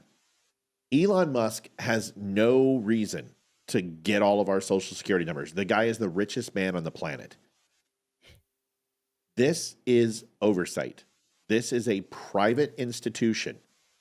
But the funny thing is that DOGE is no longer not federal, because one of those institutions has been renamed and DOGE is taking it over. Donald Trump is not fucking around. And if you guys thought that Donald Trump was going to go in here and be business as usual, BAU, you've got another thing coming. He is going to, this is what looks like dredging the swamp. This is what he said he was going to do in the first 4 years and made a lot of mistakes. He's not going to make them now. Liv, Amy, thoughts? First of all, thank you, Joseph. Always switching. Prayers to all the suffering, health issues that may be healed by Lord Jesus. Amen. Joseph, thank you. God bless. Yeah. I'll just say this. Why would Donald Trump's people be kicking ass and taking names and then want to go after the American people? He's cleaning up the problems. He's not creating more problems for the American people. He is making our life better. He's going to be lowering our taxes, giving us more money back into our pockets. Why would he be going after us? This is not, it doesn't make sense. I don't know. Like, common people. Can I ask questions of you two real quick before you make your comments? Can you guys tell me, since the whole thing is Elon Musk isn't elected, he's not an elected person. Yeah. Well, considering that about, I don't know, 98% of Washington isn't elected, how about we go ahead and name some areas of Washington, D.C. that aren't elected? I'm going to start. And then you guys, let's see how many we can name, okay? Supreme Court. Right, all appointed. Give me another one. Michelle Obama. You know what? That qualifies. Michelle, hold on, checking with the judges. Michelle Obama qualifies. Give me a department. Give me a building. Give me CIA. CIA. The Central Intelligence Agency, not elected. Give me another one. Amy, FBI. you go. Oh, it's FBI. The Federal Bureau of Investigation is not elected. Thank you very much. Let me go ahead. Department of Homeland Security is not. Well, you got to wait your fucking turn. Oh, sorry. Wait your turn, Amy Robinson. Jeez. There's only so many. We only have like 7,000 more to go. What's the next one, Liv? DOD. Department of Defense, not elected. Amy, that's a lot. You just covered you just took out half. But the DOD. Go ahead, Amy. Give me another one. Come on. The FAA. Federal. The federal. What is it? Aviation. I don't know. The FAA. Federal Aviation Administration. The FAA. Yes. IRS. IRS. Okay. The Fed. Including the 80,000 that were. No, not anymore. Those 80,000 have been canned. Yay. Yeah, he's not doing the 80,000. Good. How about anything in the Pentagon? not elected. Yeah. Give me another one. Got me another one. The DOE, they're not elected. Department of Energy is not elected. Go ahead. Department of Education. Department of Education is not. Oh, so you were going education or Department of Energy? Absolutely. Give me another Health one. Department. Department of Health. How about the Smithsonian? OSHA. How about OSHA? Right. Yeah. Right. How about the NIH? Yeah. Not elected. How about every single staffer of all senators and congresspeople? Not elected. 100% not elected. Right. EPA, not elected. DEA, not elected. INS. Police officers. ONI. Capitol Police. Capitol Police, not elected. Secret Service. How about the law offices of Bernie, Mac, and Whiteberg? They're also not elected. How about every fucking business in Washington, D.C. that does third party? How about vendors? How about contractors? All 100%. How about the Washington Capitals? They're not elected, but they're in the capital of Washington. So therefore, you people are morons. You're morons for a reason. You're liberals. And it used to be you guys claimed to be the party of education. I think you can now stand down on that title. It used to be that we were the rednecks and we were the hicks. You know what? We got smart all of a sudden because everything we fucking talk about seems to come true. NSA and FEMA. Right. We can go on. ATF. Folks, I can do this all day. When you talk about elected representatives, you know, you got the Attorney General, some positions in the DOJ, but it's just the Attorney General. The DOJ isn't elected officials. Those are assigned as well, minus the Attorney General of the United States, the Attorneys General of the United States, and the Assistant Attorneys General of the United States. Those are also not elected. Those are nominated positions. There's only 100 senators who've been elected. Correct. However many congresspeople. 437. And then a president and a vice president. And that is it as far as elections. Everyone else is not elected. They're hired or appointed. Bill Clinton had an election all the time. Oh, that's erection. Yeah, that doesn't count. Different, a little different. I did not have sexual relations with that chocolate chip cookie. I didn't do it. I swear to God.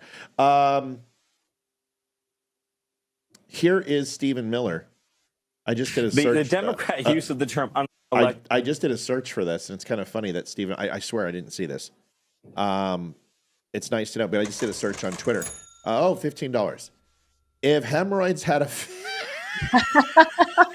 That's great. Thank you, JD. That's awesome. If hemorrhoids had a face, it would be Maxine Waters. That's worth $15. That's something I'd buy for $1. 182 people on, in general, just Facebook and YouTube and Twitter. That's not including. We are going to be pushing 400 tonight. It's wonderful to see this Friday night that so many people are on. Here is Stephen Miller. I didn't see this. I did a search on Twitter while I was saying, you know, I always like to search Twitter and see what's out there. This is actually, it sounds like this was done today. Let's listen. The Democrat use of the term unelected is really quite remarkable here. Donald Trump was elected in an overwhelming landslide. These are Donald Trump staffers. And this is like saying that Mike Walls, the National Security Advisor, is unelected, or Susie Wiles, the Chief of Staff, is unelected, or Donald Trump's communications team is unelected. This is presidential staff that serves at the pleasure and for the president, just as I do.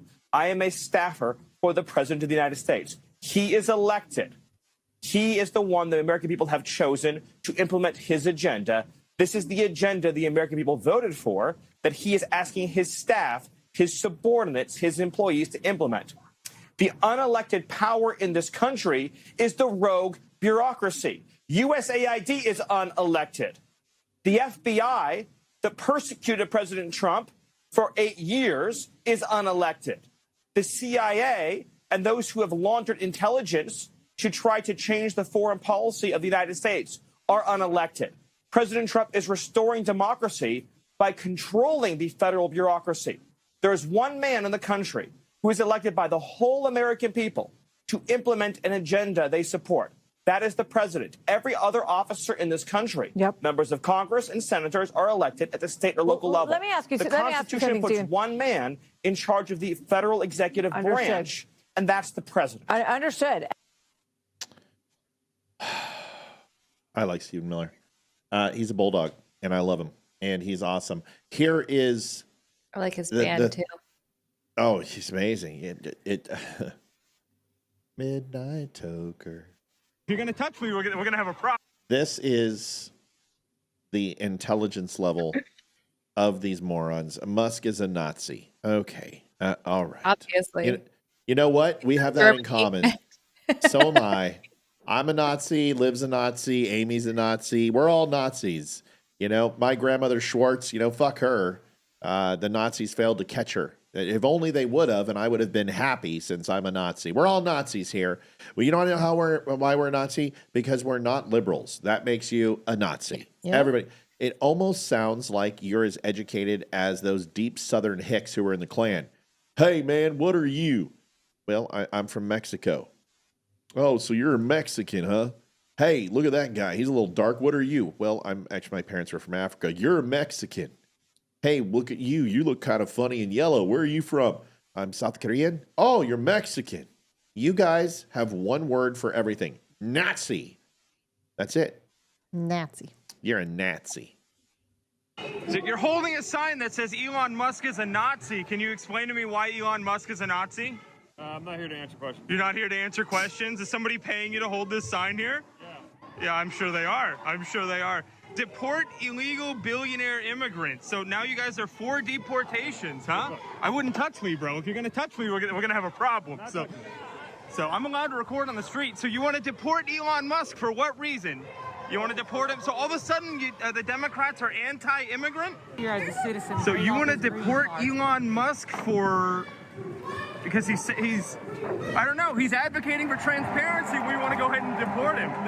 See, you guys have no idea what you're talking about. That's the point. You have no clue what you're advocating for. You hate the guy that is trying to bring transparency to the government. I'm not kidding you. I'm going to show you one of the videos, and this one's great. You guys are going to love this. If you haven't seen this, we're going right to C Block because this girl's amazing.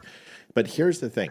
Every liberal that I've gotten an argument with, from Canadian, from Toronto and Ottawa, from the lefties, from Occupy Democrats, the first thing I do is I go look at their page and I look at their likes. What do you think the number one like that they all have in common on their page that they forgot to remove?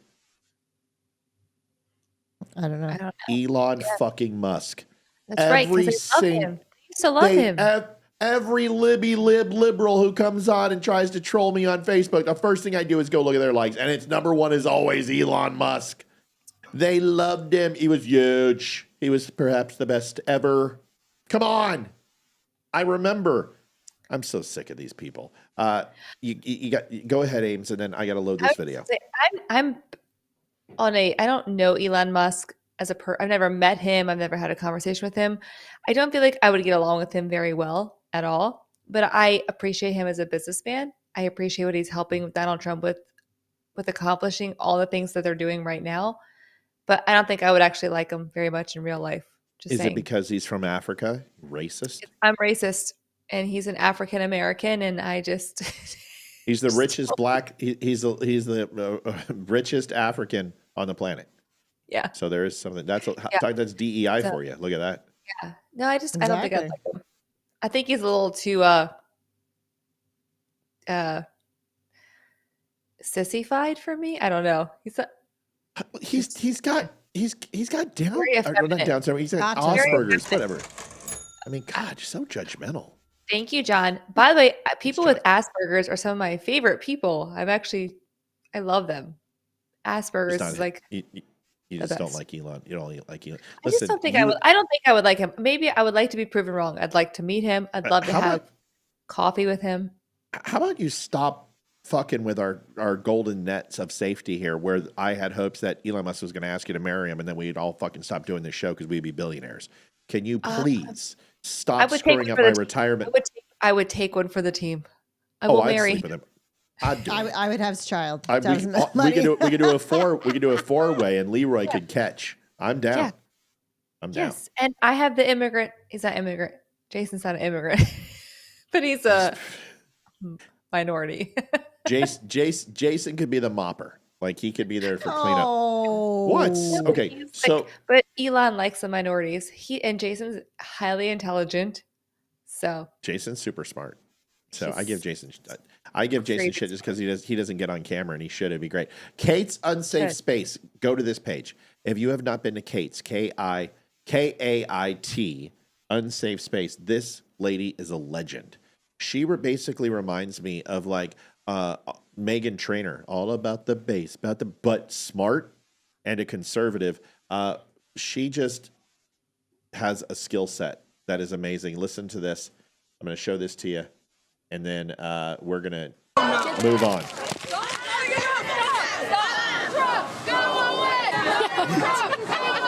Do you understand the difference between legal and illegal? Do you understand that? Do you get that? Do you? What is illegal? You can't answer a single question. This is my land. This is my land. I was born here. My land. I was born here. Me too. This is my mine too. This is what democracy looks like. Trump did win the popular vote, guys. This is what democracy looks like. She's so good. Just wait. I love her. We're I don't know her name, but I follow her. We're here in Tampa. We're at some kind of protest. They're mad about a lot of things. We're at some kind of I'm protest. mad about a lot of things. We're so bad. Let's just get on with the video.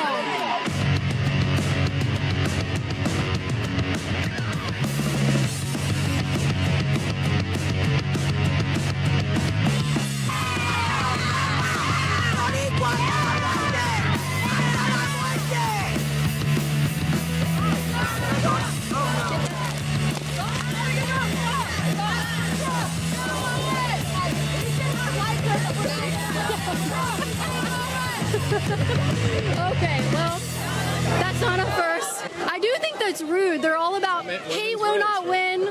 Hey, will not win. They're talking about, being anti-hate. Everyone loves everyone here. A man not a man, I'm sorry, a boy came up and dumped water on me, promptly ejected by my security. So if you want to donate to my page. I will tell you, I watched this for 5 minutes, and I was so unbelievably impressed with this lady's composure. She is inflappable. I swear to God, my hat would have been backwards, and I would have broken and splattered at least 3 or 4 noses based on what this lady took. I don't know how she does it. Like, this is why I don't go on the street and do street reporting, because I'd be in jail. I'm going to assume she has worked in childcare, or she's a mom, or she's been a nanny, because moms are the only ones who have I that think she was like a self-control. dementia nurse for like chimpanzees with dementia at the local zoo or some shit. This lady, she can handle anything. Just real quick, I want to show you this one part. And you see the college campus videos of her? Like, I love when she goes to the colleges. She's wonderful. People are saying she posed with an AR for her senior pictures or something. Yeah, she's full into it. But just real quick, hold on. On to help fund my security, because we are back. We are in full force with security. I will not go anywhere without them again. You go to patreon.com/Caitlin Bennett to support my work. Even $5 a month helps me out here to pay him. And he's not leaving my side now. Oh my God. Caitlin Bennett shits her pants. That's why she has a mask on. What's wrong? You just smell so bad. Is that why you have the mask on? I mean, it's definitely helping. It's helping, right? So that might be your own breath that you're smelling. Oh, that's a good one. Yeah, it might be your own breath under that mask. So what are you so mad about? That you're here trying to pretend like you're one of us. I am one of you. I believe we are all human. You're like a really bad person. And I also believe that unborn children are human too, and we were all human at conception. No, we're not humans at conception. What are we? Zygotes. What kind of zygotes? Eventually, they will become human. But what are we at conception? We're zygotes. What kind of zygotes? We're a cluster of cells, motherfucker. What kind of cells?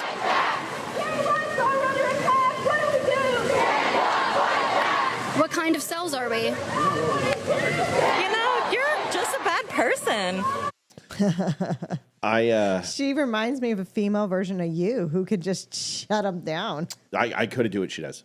Listen, I know my limits. I'll debate anybody. I don't care who you fucking are. I don't debate. So that's why you can't beat me in a debate, because it's not about winning for me. It's an exchange of ideas and information, so I can learn something from you and you can learn something from me. Anything else outside of that is just a bunch of grandiose self-aggrandizement. And yes, I used grand in 3 different words, and that's why you can't beat me. So I don't debate people, because I try to find the commonality that we have versus what we don't agree on. My job is to leave you better than I found you. That's what I do. Every single one of them, I would have ripped their thighs off and beat them to death with it. I could not be in the same vicinity of those people. Judy Gurley says, because it's February and love is in the air. 36.55. Thanks, Shouldn't have been Judy. 69.69 then, Judy? That's a good point. That's not love. It's Olivia's never asked for a refund. Trust me. I can lick my eyebrows. I can tie my shoelaces with my tongue. You've never asked for a refund either, dear. That's just because I don't have the balls to tell you that. But that's why you stuck around for 26 years. Need money to love you? Yeah.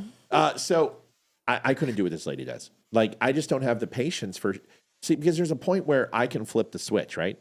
Where it's no longer a conversation and it's just, I really want to beat the shit out of you. And that's just because I grew up as a nerd and I couldn't defend myself, and I don't like people yelling at me. It's like my Dr. Banner and the Hulk thing. You start screaming at me, it reminds me of my mom. I go back to my dad. I wasn't loved, and I just want to basically take it out on you and all those psychotherapists and all those bills. I want to make you pay for it. I couldn't do what she does. She's incredible. Like, Amy, I think you would do a better job at that than I would. Oh, I absolutely could. I'm been dealing with even now, if you guys only got to live a day in my life, with my random text to Jason, and this just happened,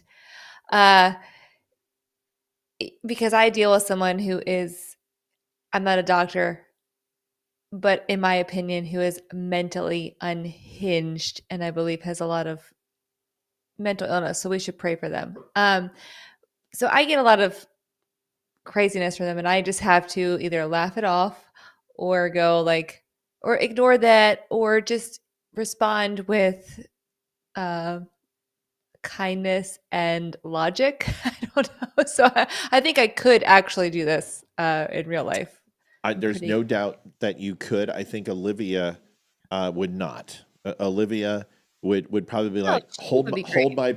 No, she wouldn't. No, she wouldn't. I know my wife. She would be like, in that situation. She'd be like, hold my baby.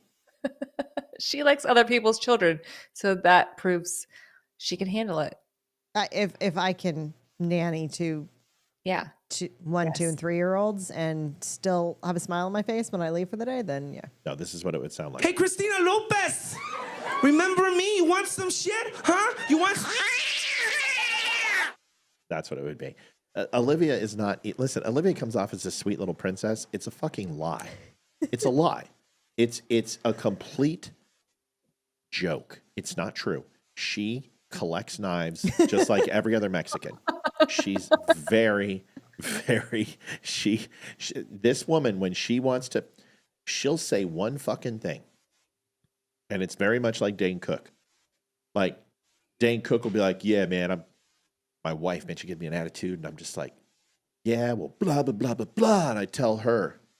And I just let her have it, man. And I just express my male dominance. And then she turns around and she says one thing. "Oh, yeah? Well, that's something your father would have done." And I'm like, "Oh, yeah, my father, whatever. Yeah, real funny. My father, whatever." And then I go downstairs. And about 30 minutes later, I'm like, fuck her. My father?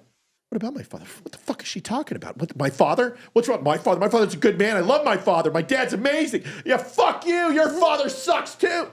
And that's Olivia's skill, to plant a seed in my head that becomes a symbiotic leech that sucks my rationale out and destroys it and replaces it with her woman logic, and she wins every fucking time.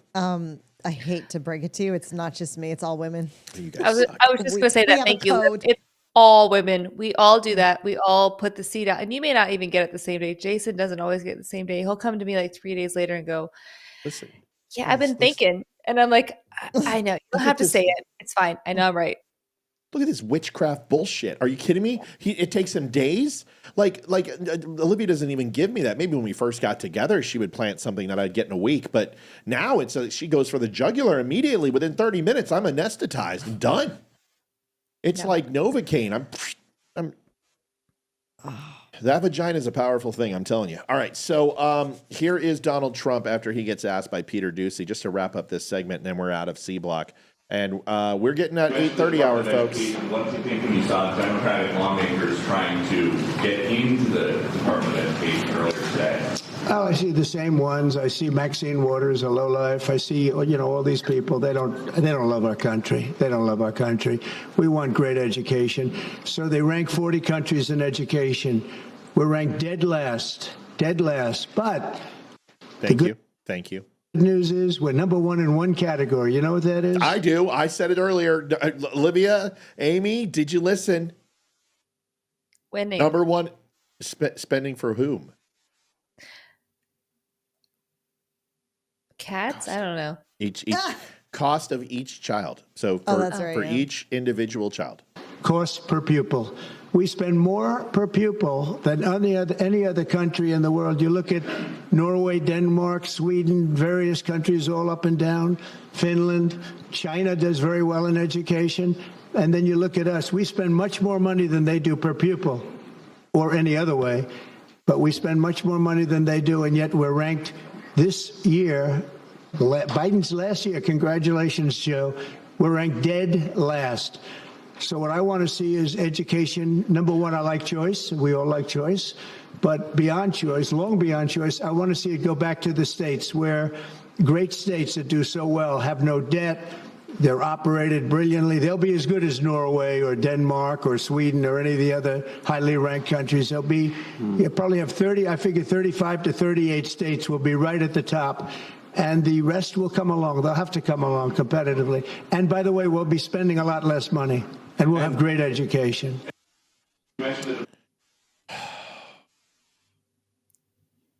Here's what you do. You want to know what you do? It's pretty simple. Here's my solution for education. You ban all the unions.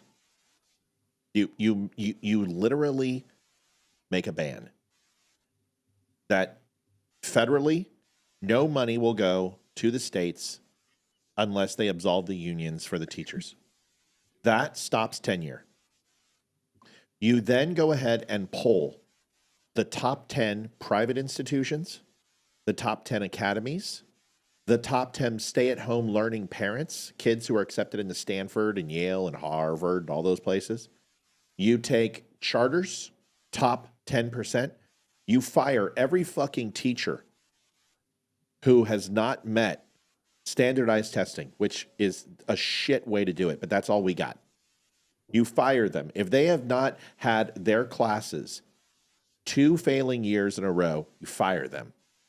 You then take those people I mentioned, which is probably going to give you about 10,000 people, and you go ahead and you put them in charge as superintendents of the schools, and you offer them $275,000 a year. And you give them one directive: fire anyone who doesn't do their job, replace and train them with your curricula, and we will give the money to the states to do this, and we would still come out ahead.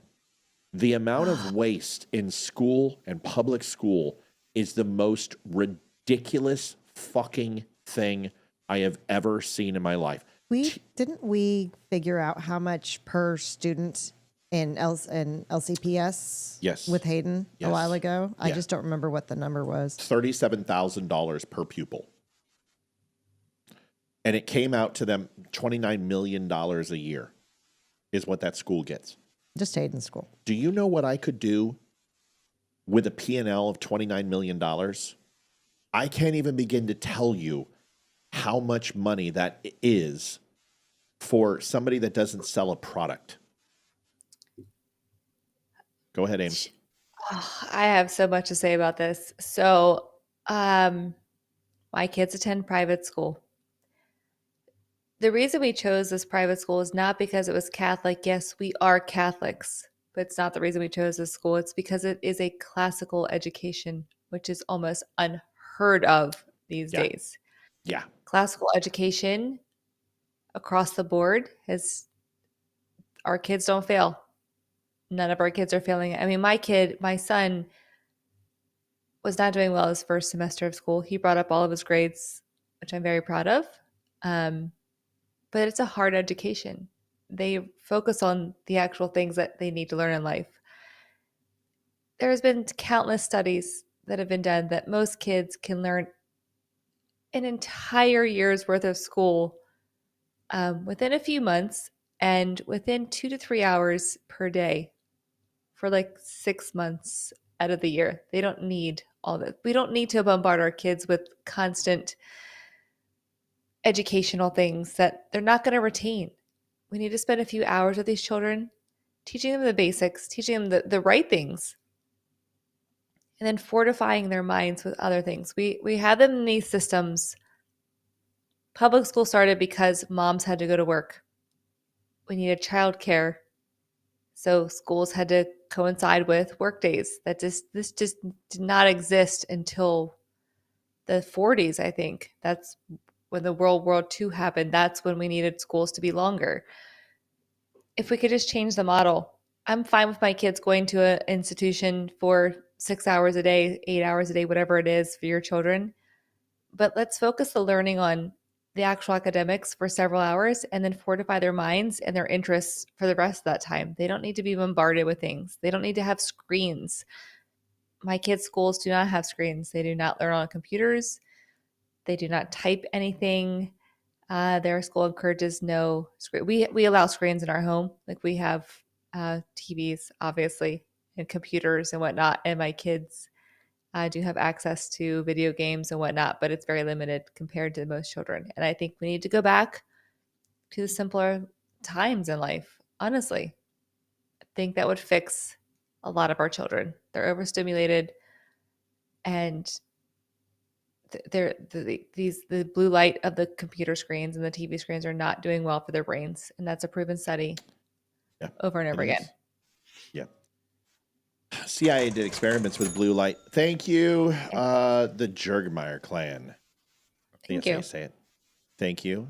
We love you and appreciate you. Yeah, and it's very good you didn't do it with a K. Thank you for the $20.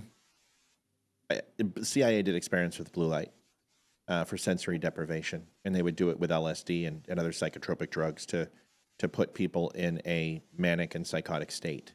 So, listen, I spend my entire life behind blue light, but I've also learned to discipline myself and stay away from it. But there's no doubt if I'm on my phone and screen before I sleep, it hurts me to be able to fall asleep. The point is teachers are celebrated as some sort of like omnipotent being of purity and essence and knowledge. Fuck teachers. Okay? I'm going to say it, look you in the eye. Now, this is not where I get to qualify and go, oh, not all teachers. Some teachers are really good. Okay. We know this. And if you're one of those teachers, I'm not talking about you. The unions need to be destroyed. They have ruined education in this country. Before public education, we were ranked top 3 in the world. Now, we're nothing.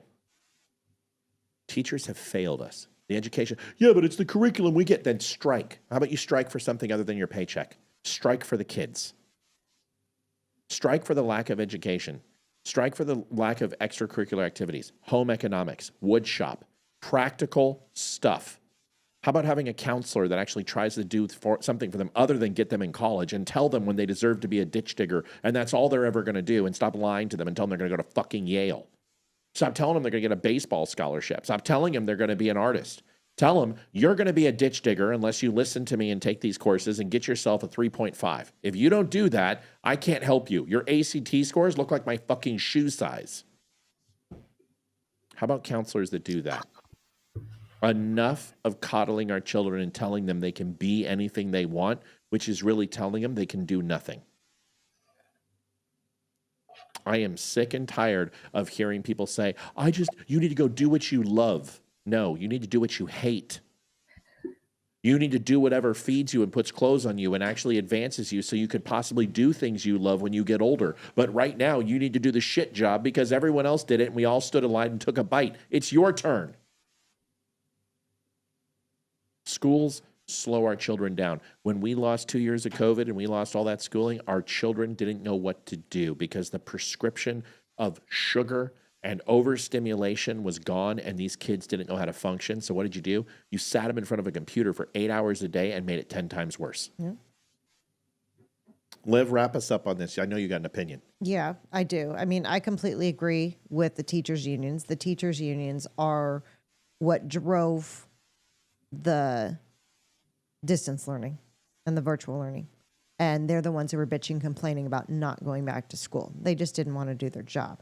I think there's another side to why we're dead last. And I'm going to bring it back. I bring this up a lot. It's the No Child Left Behind Act. It is No Child Left Behind because this is when these kids got 15 chances to pass a test. That when they were failing, they actually decided to average the grades so everyone would pass, as opposed to failing the child that needs to fail. Also, teachers lost their ability to handle their classes. Because if there was a shit child in the class who was rude, who wasn't focusing, who was, distracting the other kids, wouldn't learn, wouldn't turn in their homework, was basically a piece of shit. And that teacher called them out, and mom and dad came in and said, my little Johnny is a perfect angel. He's an amazing person at home. Why are you acting like this? And the teacher gets in trouble, and then that shit kid gets to just disrupt the class, and the teacher can't do their job. So that is the other part of it, is teachers lost their ability to be able to put kids in their place. And that rides with the parents. Right. I am not one of those parents that when my kids do something wrong, guess what? They're owning up to it. Ethan got a C in math. He has never gotten a C in math. He is in gifted. trouble. He is gifted at math. He's amazing at math. He's above his sister in math. He got a C. And so when he got his grade, he was like, I had a B. I don't know what's wrong. And I'm like, well, then it's your responsibility to go to the teacher and talk to him. And fix it. And I asked him at dinner, did you go to your teacher? Nope. Well, then I guess it was your fault that you got the C and not your teacher. So you're just going to have to deal with it, get an A next quarter.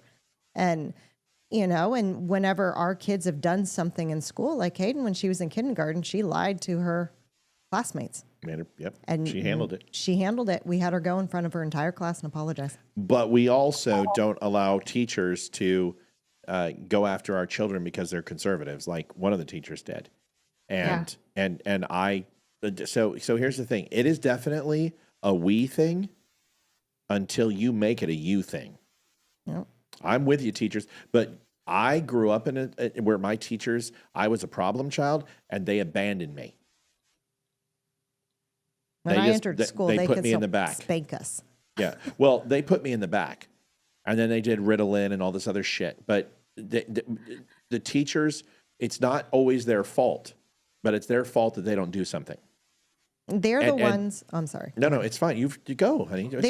Teachers stop are interrupting me. Jeez. Teachers are with those kids more than the parents are during the week. It is their responsibility. They should know those kids. Correct. They, especially elementary school, because they're with them all day. I understand middle and high school is different because teachers only see them for an hour and a half every other day. But those elementary school, and those are the important years, the K through 5 or K through 6, those are the really important years of getting a child to be where he or she is going to be in life. Right. And it's the teacher's responsibility to see if there's something wrong and they think something's wrong. It's their responsibility to go to the school counselor and the principal. You got to communicate and the parents. And you got to have communication, not just go, I don't want to deal with him today. I'm in a bad mood, and just put him in the back of the room and leave him to his own devices. Send him to the principal or suspend him. Exactly. Send him to the principal every time he disrupts the class. That's not a teacher. that is somebody who hates kids and just is there for a paycheck and I should don't- never be a kid. I don't Never be think a teacher. teachers start out to hate kids. I think the system makes them hate kids. When you have 32 children in a classroom, listen, I've got one puppy and I'm ready to frickin' just, like punt her to the moon sometimes, and I love her to death. But you get frustrated, but I don't. I'm patient with her, and I tell her I love her. Now give me 32 of them, and I'm going to start carving up puppy steaks. I'm just letting you know. I 32? No, I couldn't handle 32. I can tell you when I was at the school, I had 17 2-year-olds. It's hard. And there were days I came home and I'm going to freaking pull my hair out, man. I was just, at the end, I was at my wit's end. And now I've got 2 and I am so relaxing. Go ahead, Amy. I just have to comment on my children's school again. My daughter's teacher, my son also had her as a teacher, and she's in 2nd grade right now. And she has, I think, and I might get this wrong, I think she has 12 kids. Right, which makes sense. And she has like 30 plus grandkids, and she's the most amazing teacher. Like, truly. Great. But that doesn't mean I agree with everything she does, right? Like, sure. I'm a mom. I parent my kids a certain way. My kids are certainly different than her children. Her children are all amazing. I know a good handful of them. They're great people. But it really is parent-teacher working relationship. It's not the teachers are taking over the parenting role, or the parents are just giving the teachers the parent role. Like it has to be a working relationship. And that's probably the one complaint I have about Catholic school, is that these teachers are so amazing, and I love them all. I truly do. I love all of them. I would take a bullet for any of these teachers, but they sometimes take over the parenting role a little too much. But I prefer that over not teaching my kids. Can you imagine if you gave $19,000, and we have to move on from this subject because we're ready to go in overtime and we haven't hit our budget. I want you to give $19,937 to people who are living on $24,000 a year and watch how it changes their lives. I don't want it. I'll do public schools, fine. You go and give it to the barrios, you give it to the ghettos, and you go and you literally inject into that community $1.5 million for charter schools, and watch what happens. Those people will have yards that are straight and clean. They'll get the drug pushers off. They'll start going in and painting their houses. They will increase their property values. They will start opening businesses. We spend so much fucking money on public education, it doesn't work. Somebody ban Karen Bobby. Yes. Karen, you're not even a good-looking whore. Seriously, can you pick a better picture? We know you're a fucking Korean who's jacking off at 17 years old trying to steal older women's stuff. Can you pick a whore that looks good? Her forehead is the size of my Johnson. Pick a better whore, Karen. Seriously, I mean, come on. These North Korean people should have higher standards than this. I mean, she was at that protest earlier. Pretty sure I she's saw not her. good. Pick a better looking whore. Seriously, go to OnlyFans. Up your game. Seriously. We'll be right back. Join WimKen.com, the social media platform built for free speech and true connection. No censorship, no algorithms controlling your feed, just genuine conversations and a commitment to protecting your rights. Sign up today at WimKen.com and take back your voice. Tell them Matt and the Dumb Show sent you. Jen McCarver just said, I'm having problems finding gluten-free bread that I like. Cardboard is a good choice. You can maybe find some make cardboard. the cloud bread. It's just egg whites. Oh, stop making real recommendations. Mine was funny. Jen, maybe bread isn't something you should choose. Yeah. We don't have bread in our house. I mean, my daughter can have bread. She's like the only one, but she eats a special bread anyway. But we don't have bread. We eat cloud wheat bread. is horrible for your body. Horrible. Yeah. It's pure. I mean, you can get your fiber from other places. That's really the only benefit for bread is fiber. Just take some fiber jellies. I mean, or eat oatmeal. But refined bread is not good for you. Or there's tons of. Just get steel cut, dude. It's the greatest oatmeal in the world. Put some blueberries and a little bit of brown sugar and some butter in that son of a bitch, and go to town every morning. It's good for you. Jen, we love you. We want you to feel healthy. We want you to feel good. I was kidding about the cardboard, but literally, Like every gluten-free product I ever had, I could just cut an Amazon box and put some peanut butter and jelly on there, and that's pretty much what I'm eating. What about stone ground? Can you do that? Is stone ground gluten-free? No. No, it's not. No. Make your own. It's tough because we did gluten free for years to find out my son does not have a gluten intolerance. What Jokes about on us. Well, celiac disease is extremely rare and very hard to diagnose, and it's like a lot of people who say they have it. There's some stat, something like that, like 70 some odd people who think that they have a gluten intolerance don't. And it's usually family. I mean, if someone in your family's had it's it, hereditary. It's hereditary. I had a friend back in Bakersfield, and pretty much almost her entire family had celiac disease. JD's a bread guy, and he's like, "Bro, what are y'all doing? Put me out of business." JD used to come into the dumb clubs, and he'd be fucking slagging, sheets of bread and loading up the trucks. Great. JD, we love you, buddy. JD, we love you. We do. I will say this: my family is half Italian, and so Mediterranean people cannot have American bread products. That's just a thing. I have tons of family members that have celiac disease from being here in the States, but we're fine in Italy. So if they're half Italian, do you take the W I'm or the half P in the word? Right, but do you take the W or the P in WAP? So are you an OP or are you just a WA? We are the without papers. So you're a WA. Without papers, okay. For the whole thing. No, we have papers. We have papers. I could say Guinea if it makes you feel better. I mean, there's many expletives that we have. I think the new one is calling you Sopranos, right? What's your last name, Soprano? We are not those people. We are the Italians that will feed you. We will not kill you. Yeah, but I wish Sicilians. Sometimes we are the other ones. Well, I mean, listen, I've known both. I've known the feeders and I've known the feed the fishes.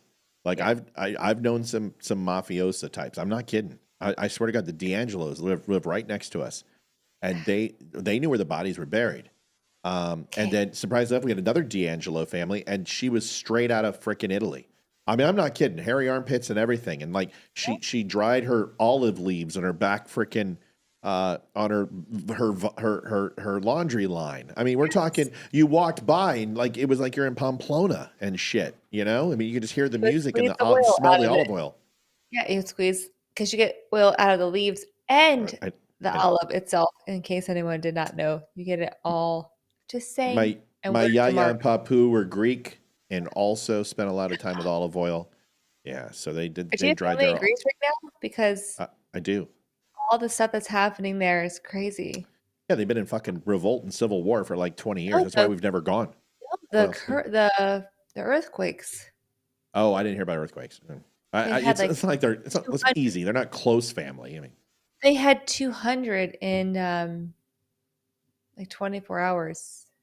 That doesn't surprise me. I mean, Greece gets a lot of that.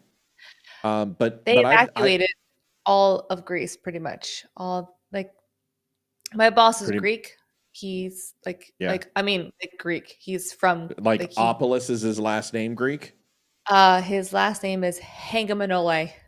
It's pretty close. It might as well be Opolis. I mean, it's just anything with Opolis at the end, you're totally a big no schnoz. He's an amazing person. I love him. I love his family. I love his. I don't know his mom personally, but I know enough about him and his family. Like I love them. They're amazing people. And Greek they people are amazing. Everyone. I like the Greeks. I really do. Yeah. And like not the most beautiful people in the world. When it comes to Mediterranean, I'm not judgmental. My mother was Greek, but like I think Israeli women are the most beautiful women on earth. And trust me, after being at 29 different countries, I think I can say that with a little bit of expertise. Jews are fucking gorgeous. Real estate, it's required to look a certain way. His family is not beautiful. Gorgeous. What are they, Greeks? His family is my boss is like. I'm not saying Greek people are ugly. I'm just saying they're not my favorite. Persians and Jews. It's the brown. It's Olivia. It's the brown hair, brown eyes, soft olive skin. Oh, I get it. Okay, so anyway, DEI hires Pam Bondi. Fudge. After this, She's check your blonde, though. text. She's blonde. I just sent a text to the dumb chat. Somebody sent me something, so I forwarded it to you. That's Samuels? No, look above what I posted. He commented on it, but look what the picture I sent you. I didn't know if you'd The seen this or TikTok not. thing? Not the TikTok. Why are you upset with me? I'm It's not. not my fault that you're not being No. clear and the Donald Trump Yeah. post. Yes. I What- wasn't sure if you'd seen it. And you said what? I didn't say anything. I just sent it to you so you could see it. Okay, do you want me to post this or something? Sure. I wasn't sure if you'd seen it or not. Is this real? There is no need for Joe Biden to continue receiving access to classified. Well, yeah, I think he pulled Biden and Awesome. Obama. Therefore, we are immediately revoking Joe Biden's security clearances and stopping his daily intelligence briefings. He set this precedent in 2021 when he instructed the intelligence community to stop the 45th president of the United States, me, from accessing details of the national security. Her report revealed that Biden suffers from poor memory. Fuck, dude. I just love it. Good luck getting your memoirs, Joe. Considering those all have to run through NARA and have to run through classification, you're fucked. So all his memoirs, he can't have them. That's why most presidents don't wait 2 years to 3 years after their presidency, because their memoirs have to clear. So he's writing his memoirs now. Without a security clearance, he ain't going to get it back. Good luck. So much for your multi-million-dollar bestseller on why you fucking destroyed our country. Pam Bondi. Oh, Pam Bondi. I did ask my connection about her. Take a moment. When we invoke her name, we have a moment of silence. Show some respect. He's daydreaming. Okay, I go love ahead, her Amy. too. I love her too. I don't. So this is a mom of a teammate of my son's, and she's wonderful. I talk to her like every week at practice and whatnot. And she's a wonderful person, and she's great. Get it out. What do I need to know? Is she related? Does She's she know friends Pam? with Pam Bondi. So, but I don't want to be like, hi. I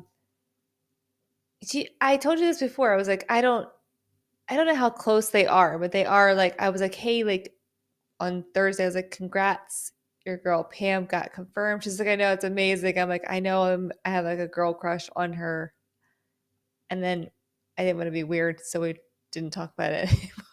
How dare you? There is something definitely wrong with you mentally. Why in the fuck did you not tell me this? I did tell you this. Why have you not gotten her on the show? If you want that seat, you go earn it. You go make that happen. You go make me that money. You go get Pam Bondi on this show. On Tuesday, we have practice at Round Hill Elementary. Yeah. I'll send Tell you me the time. more. Maybe you guys just come and like, I just don't know what to be like, hey, not to be weird. I don't know you at all, except for basketball practice and games. And she's Hey, lovely. I just met you, and this is crazy, but here's my number. Have Pam Bondi call me right fucking now, or I'll stalk her. I have her number. Let's call Pam. I'll call Pam Bondi right now. Let's do I this. don't have Pam I'll be like, Bondi's number. I have the mom's number. I'll call the mom too. Whatever it takes. Let's get Pam Bondi on the show, man. She's smoke show. She's smart Yes. too. Agree. Liv, I know you agree with me. Otherwise, you Something would. tells me she would not come on this show. I bet she would. Oh, I bet she would. There's some. Listen, most MAGA people are fairly down to earth. A lot of people just don't ask. Sure. You know what I learned? People ask me all the time. Why are you? How do you do the things you do? How are you successful in the things that you try? Because I just ask. Yeah. Like people are like, how did you get to be a district manager for Arizona? I asked. Yeah, but you don't have a degree and it's required. Yeah, I just asked them to make an exception, and would they do it based upon my numbers and my skill set? And they said yes. Well, how do I get that? I don't know. Ask. Just ask questions, man. Just ask people. It's a good chance. Like the White House press job. I asked. Do I think I'm going to get it? Probably not. But if I don't ask, I guarantee I'm going to miss what. I'm going to miss 100% of this. If you would call Pam Bondi, we might, but you're fucking slacking. Seriously. Call her friend. Call the MILF and say, MILF, get Pam Bondi on our show. But you're going to miss 100% of the shots you don't take. That's not mine. True. That's Michael Jordan. As Michael Jordan said that, not me. No, He that asked. was Wayne Gretzky. Michael Jordan. No, Wayne Gretzky said you play where the puck is going to be, not where it is. Michael Jordan said you miss 100% of the shots you don't take. Google it. You're wrong. Besides, it's always lovely when a little pretty little head tells me about sports, Missy. Oh, I don't know. That's what I heard. God, if it's Gretzky, I'm going to feel like shit. I'm going to Google it right now. Fuck, it might I be. thought it was It's not Gretzky. It's not Gretzky. It's Michael Jordan, I'm telling you. Michael Gretzky said you play where the puck is going to be, not where it is. Michael Jordan said you miss 100% of the shots you don't take. Michael Jordan said a bunch of other stuff too. But go ahead, Google it. I mean, Google says Wayne Gretzky. It's not Wayne Gretzky. It's not Wayne Gretzky. Wayne Gretzky said you miss 100% of the shots you don't take. Remember when I said it might be Gretzky? Yeah, I think I realized that it was Gretzky. You're absolutely right. I'm wrong. See? It's what you can do, but you can see, and here's the other thing. When you're wrong, admit it, and people find value in that, and they give you another chance to fuck it up. And make a woman feel like a sexist, and then say, "Holy shit, I just lost my man card." It's really cool. But that's why Amy and I have this relationship. I told you it was Gretzky and it wasn't Michael Jordan. You did, because it is. Yeah. What did Michael Jordan? What did he? He said something very similar. Let's find out. Let's look it up. Good job, Ames. You fucking slammed me. Just bam, right in the kiss. Right at my two balls that I have, and my nephew doesn't. He has one. That's horrible. I would have sworn that was MJ. MJ said something very similar, I thought. Gretzky said that? Miss 100% of the shots you don't take? Come on, no, he didn't. You guys are fucking trolling me. No, I would swear. This is like a not Freudenschau. This is like the genie. We covered it on our show. The where you think you remember something in history and you don't. Here, I can accept failure. Everyone fails at something, but I can't accept not trying. That's Michael Jordan. No, he said more than that. I'm looking at his top 10 most famous quotes. Okay, keep him going. You missed 100%. Some people want it to happen. Some wish it would happen. Others make it happen. Yeah, that. Yeah, so those are the top 10 of his I read, but nothing close to you miss 100% of the shots you don't take. And I can say this. I only remember that it was Wayne Gretzky because I had this conversation with my son about 2 or 3 weeks ago because he was not throwing the ball in basketball. And I'm like, why aren't you taking the shot? You had the shot. You're bigger than everyone else. Why aren't you taking the shot? Yeah. He's like, I'm afraid to take the shot. And I'm like, you're good. I'm like, you take miss 100% of the shots you don't take. Yeah. Like if you miss the shot, like no one's going to be mad at you. But if you don't take the shot, we're mad. Like everyone's mad at you. Yep. You're absolutely fucking right. And what's amazing, it's amazing what that Mandela effect. Thank you, AB, is what we're looking for. Good job, Amy. I'm proud of you. You shut me down. You shut me down to Chinatown. You go, girl. Here's Pam Bondi. Get your friend here. You're still wrong about that. Yeah. DEI hire. Oh, she's rocked. Listen to this. Funding the sanctuary cities and states. You filed a lawsuit against Chicago and the state of Illinois for being a sanctuary city. Am I wrong in my interpretation that a sanctuary city is aiding and abetting in lawbreaking? I like that coat. It's nice. The black turtleneck. Right? Usually mock turtlenecks make women look chubby, but this one doesn't. It just follows it all the way up. Dude, she looks like she's 25. I know. She's kind of not fair. But you have to admit, I'm right in what I'm saying, right? I mean, I'm loyal to you eternally. Yeah, it's just not fair that she looks like But can you go ahead and just affirm me here that I'm right in what I'm saying? Yes? Yes. Okay. Good. Thank you very much. Appreciate it. I do. Like this it's not cheating because she reminds me of you. Oh yeah, right. And what they're doing is blonde, really. So just let me have my moment. They are choosing illegal aliens over the safety and security of their own citizens. It's the big black eyes. Like that does it for me. It's like the black eyes. Forget about it. And just saying. And the men and women of law enforcement who are out there trying to protect their citizens. Not only did we sue today the city of Chicago, we sued the state of Illinois, we sued the mayor, we sued the governor, and we sued others. And let me be very... Yeah, Brian, you're right. Because he said, didn't he say something like nobody remembers something about free throws? They only remember the ones you make, not the ones you miss. That's something like that. He doesn't remember the ones he's made or remembers the ones something like that. Yeah, no, that was Jordan for sure. And it was about free throws because I don't think Gretzky's talking about free throws. But just do the one where it's about that he remembers the free throws that he won the game more than lost the game or some shit like that. But that's not it. You're absolutely right. 100% you said is correct. Gretzky Very said clear. If you don't comply with federal law, you're going to be next. What about those that we now know apparently tipped off the Tren de Aragua?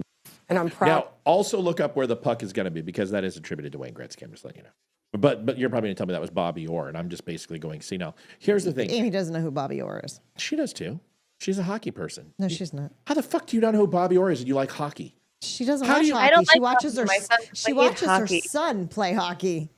That's it. She's never watched hockey. Forget about it. Remember the It's not that sexist I don't comment like I made? hockey. I do like I go hockey. back to that. I'm not like a diehard person. I know enough about hockey because my son played hockey for years.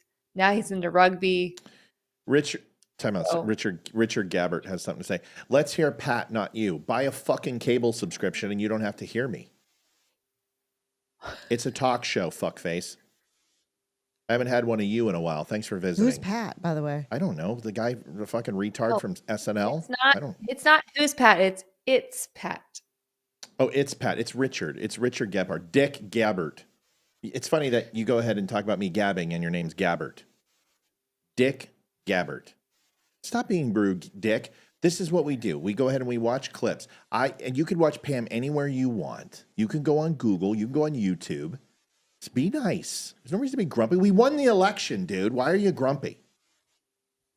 I was having a perfectly good night drooling all over Pam Bondi and getting quotes wrong. You know, you could have let me just go ahead and do that. So here's the DEI hire, right? Pam, she was a DEI hire. That's what they said. Well, they also said that about Pete Hegseth. Here's Pete Hegseth talking about the Pentagon. Listen to this. To ensure that. And Dick, I won't say a word so you can stare at Pete Hegseth in all his wonder. By the end of 4 years, the Pentagon passes a clean audit. The American taxpayers deserve that. They deserve to know where their $850 billion go, how it's spent, and make sure it's spent wisely. It used to be that if you called for an audit, somehow you were undermining the department. I believe the exact opposite. I believe we are accountable for every dollar we spend, and every dollar of waste we find or redundancy is a dollar we can invest somewhere else, as President Trump has committed directly to rebuilding our nation's military. So rebuilding our military is key. That includes a Pentagon audit, which the Marines out there, y'all got to figure it out. And we appreciate that. Lean and mean. We are going to focus heavily to ensure that at a bare minimum, by the end of 4 years, the Pentagon passes a clean audit. The American taxpayers deserve that. They deserve to know where their $850 billion go, how it's. Hey, Richard's back. Dick says, you guys are getting stupid. Just do the news. What are we, fucking monkeys? Perform, monkey! Why don't you tip us and we'll do it? And, you know, why don't you go ahead and throw me 100? I'd appreciate it. And then I'll do what you say. I can be bought. I just ain't fucking cheap. Spent and make sure it's spent wisely. It used to be that if you called for an audit, somehow you were undermining the department. I believe the exact opposite. I believe we are accountable for every dollar we spend, and every dollar of waste we find or redundancy is a dollar we can invest somewhere else, as President Trump has committed directly to rebuilding our nation's military. So rebuilding our military is key. That includes a Pentagon audit, which. So we're talking the Pentagon from 2001 till today is missing $9.1 trillion. Now, can you guys put into overall from a physical nature how much space $1 trillion is? No, that's above my pay grade. No, don't X Glenn. Don't X him. He has a right to have an opinion. I just have a right to tell him he's being a fucking asshole. So keep him here. He's fine. Trolls are good. I like trolls. Yeah. He's just getting used to the show. He's starting to. He's just getting used to it. He'll be all right. Just keep him here. Now, if he goes ahead and says something about me personally, then we have a problem. He can say whatever he wants about Olivia and Amy. We can handle ourselves. Remember, I hide knives. Yeah, yeah, exactly. If you want Olivia's opinion, I can give it to her. Just let me know. So, and I'll call Jason in here a second if y'all want to hear mine. That's right. That's right. $10,000 you can put on a skateboard. Okay. $100,000 you can put in the back of a truck. Talking like a Ford F-50 small or truck, Tacoma. small truck, like a Datsun, like a small bed of a truck. Okay. $1 million you can basically put into an RV. But this is where it starts getting. What denomination are we in? Like, I'm confused. Well, that's probably 20s. Like, I'll show you the size graph. Here, I'll just get you the size graph. There's a great video on this. I don't know if you've seen this. You've shown it to us before. Well, my son and I started watching Mr. Beast games, which I warned him of. I told him all the reasons I did not want to watch this, but we're watching it. You're watching what? The Mr. Beast games. Well, what is that? I don't know what that is. It's Mr. Beast is like one of the top YouTubers or whatever, and he now has a TV show. He's a horrible person. He's a horrible person. Yeah, I've heard that. I've absolutely heard that. So here's the thing. So here's what $1 trillion looks like. You got $100 on the left, single bill, and they have different graphics for this. $10,000. Take a look at $1 million. $100 million to the right. And then you go ahead and take a look at $1 billion. A person who's 6 foot high is essentially, 30 feet long, 6 foot high, and 12 feet wide. And here is a 747 in a soccer stadium, and here is $1 trillion. So that is to give you an idea of $9.1 trillion is roughly 9 soccer fields or 9 Boeing 747s, 0.1. That's a lot of space. How do you lose that? How do you lose a bunch of kids? Right. How do you lose 350,000 kids too? So when Pete Hegseth says that he wants the Pentagon to pass an audit in 4 years, I'm telling you, that's like Elon Musk saying we want to go to Mars in 20. That is the job that he has to do. And I bet you he does it. And how he is going to do it is he's going to put Marine commandants and adjunct generals in charge of the Army, Navy, Air Force, Coast Guard, and Space Force spending. The Marine Corps nails it every single time because there's something called integrity and pride and honor that they believe in. The Army and Air Force are 2 of the largest waste spenders in the Department of Defense. Navy is right there with the Marine Corps, right behind the Marine Corps. They are very, very good about their overall spending, and their mission is more difficult than every other mission out there because of the size and scope of what they do and the territory they have to cover. These aren't DEI hires. These are people who are engaging with their employees, with their direct reports, and they're setting a standard. And Pam Bondi saying, I'm not going to put a special counsel in place. The reason why, and everyone's like, oh, she means she's not going to put a special counsel against Trump. No, what she's saying is she's going to handle it personally. That the Attorney General office is going to handle any investigations, and they don't need a special counsel. They don't need a special prosecutor because they are going to be holding the standard of the law where it belongs. That is where it should be, with the Attorney General's office. Your thoughts on all of these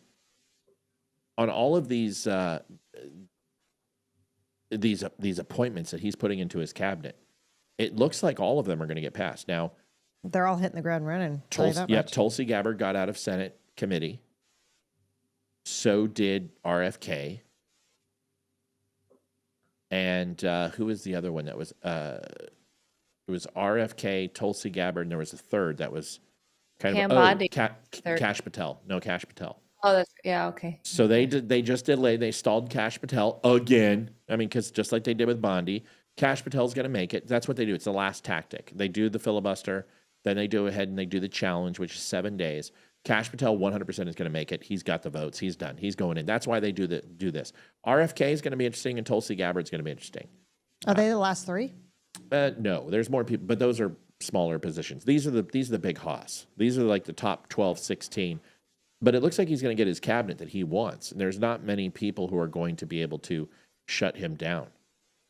I wish that they would give him his cabinet now, because it's just eating into his first 100 days. The first 100 days in a presidency is the most important thing. But he's still making huge impact. He hasn't even gotten on the global stage yet. In fact, he's pretty much staying home. Wait till he starts going geopolitically. He starts going into Europe and going to Ukraine and going into Israel. Starts making impact with Taiwan and China. What do you guys think? If you're going to rate Trump's presidency right now, what would it be? I'm already rating A+ right now. You give an A+? Yeah, he's doing what he said he was going to do, and the people he has put in place are doing it. And they're not taking any shit from anyone, and they're getting it done. And I mean, I understand it's only been a couple of weeks, but so far, I think they're doing a good job. I mean, freaking 2 weeks after Biden was president, our gas went up $1. So, I mean, he's doing better than that. Amy, your thoughts? Sorry. Am I blurry all of a sudden? Very much. Like, I look like I've had a wee too many martinis. Right? Yeah, Jason's gonna have to come do it. Jason's going to have to hit the button. There we go. Is that better? No, still blurry. Still blurry. Try that. How does that? That's better. Is It's it? a lot better. Yeah. I must have hit it while I was adjusting my thingamajigger, whatever that's called. Nope, I you would- got to go get Jason to do it. You're all blurry. Something wrong. I don't know what I happened. don't know what's going on. There it is. That looks much better. Oh. No. Oh, something. You're gonna have to turn your camera off. It's really messing up. Yeah, I don't know what's there's going something on. wrong. Whoa. Whoa, what's that? Okay. I Is don't that know. better? I don't What Wow. the fuck's going on with your camera? I'm gonna just I don't- call him really quick. I don't know what. Whoa. You're tan now. I'm gonna call him. What Wow. is wrong with your I don't Really, I'm not something's- touching it. Something's wrong. Something's really wrong. Just Amy. It's Matt. He's messing with your picture. I'm like, what? So do you need him to come in here or not? No, he's messing with your No, picture. I've been fucking with your picture the whole time. What? See? Sorry, it's Matt. Okay, I He's love being you. an asshole. Pizza. Folks, where can you find entertainment like this? Seriously, anywhere else? She was right about Gretzky. I had to pay her back. I had to get her back. She can't be right against me. You can't. You shut your mouth when you're talking to me. All right. 100%. Oh, so I'm rating Trump's presidency. I would give him so hard because I think he has taken the balls of your nephew. Yeah. Taking those two, and he now has 4. Well, 3. Yeah. Yeah. So I think Trump is doing God works everything out for good, right? Yeah. And we could not understand why Joe Biden won the last presidency, but this is why. Because Trump is now a zero fucks given person. Yeah. He cannot for sure. run again. He is doing all the things that he probably wanted to do his first 4 years, but could not do it. That's all. I was just joking. I mean, if you want to go to, seriously, you want to take it to that level, what? I guess you don't miss 100% of the shots you don't take, do you? Right. Anyway. Go ahead. Anyway, I think Trump is doing a phenomenal job. I admire a lot of the things that he is doing. I hope he continues, and I hope that he continues to do right by the American people. I am a bit nervous because the next 4 years could be anybody's game. I mean, anyone in it. And we have the popular vote this time, so I'm hopeful that it stays very Republican after we see the results of a positive economy. Yep. We're not overrun by criminals who are coming into our country. We are not paying the thing with the tariffs, I don't even know a lot about tariffs, but I do know that people don't understand that like China charges us more tariffs than we charge them. Like it's not an equal playing field. So it's like we need to equalize everything. We are the greatest nation in the world. Let's act like it. And I think Trump is doing that. And I'm here for it. I'm very excited. But rating him, I don't know. Well, can I put your mind at ease on the tariffs? Yeah. In 2020, Donald Trump lost the election. In 21, Congress and Senate and Joe Biden removed how many tariffs that Donald Trump put in place? 0. All of them.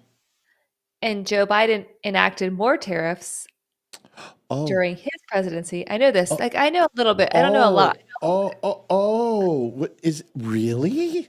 Really? Oh, they were so bad. And those taxes also they extended too. The tax cut, they extended that till 2025. Explain to me why he's extending the worst tax cut ever in history that bankrupted and caused all this inflation, and also the tariffs that also caused inflation and extended them both.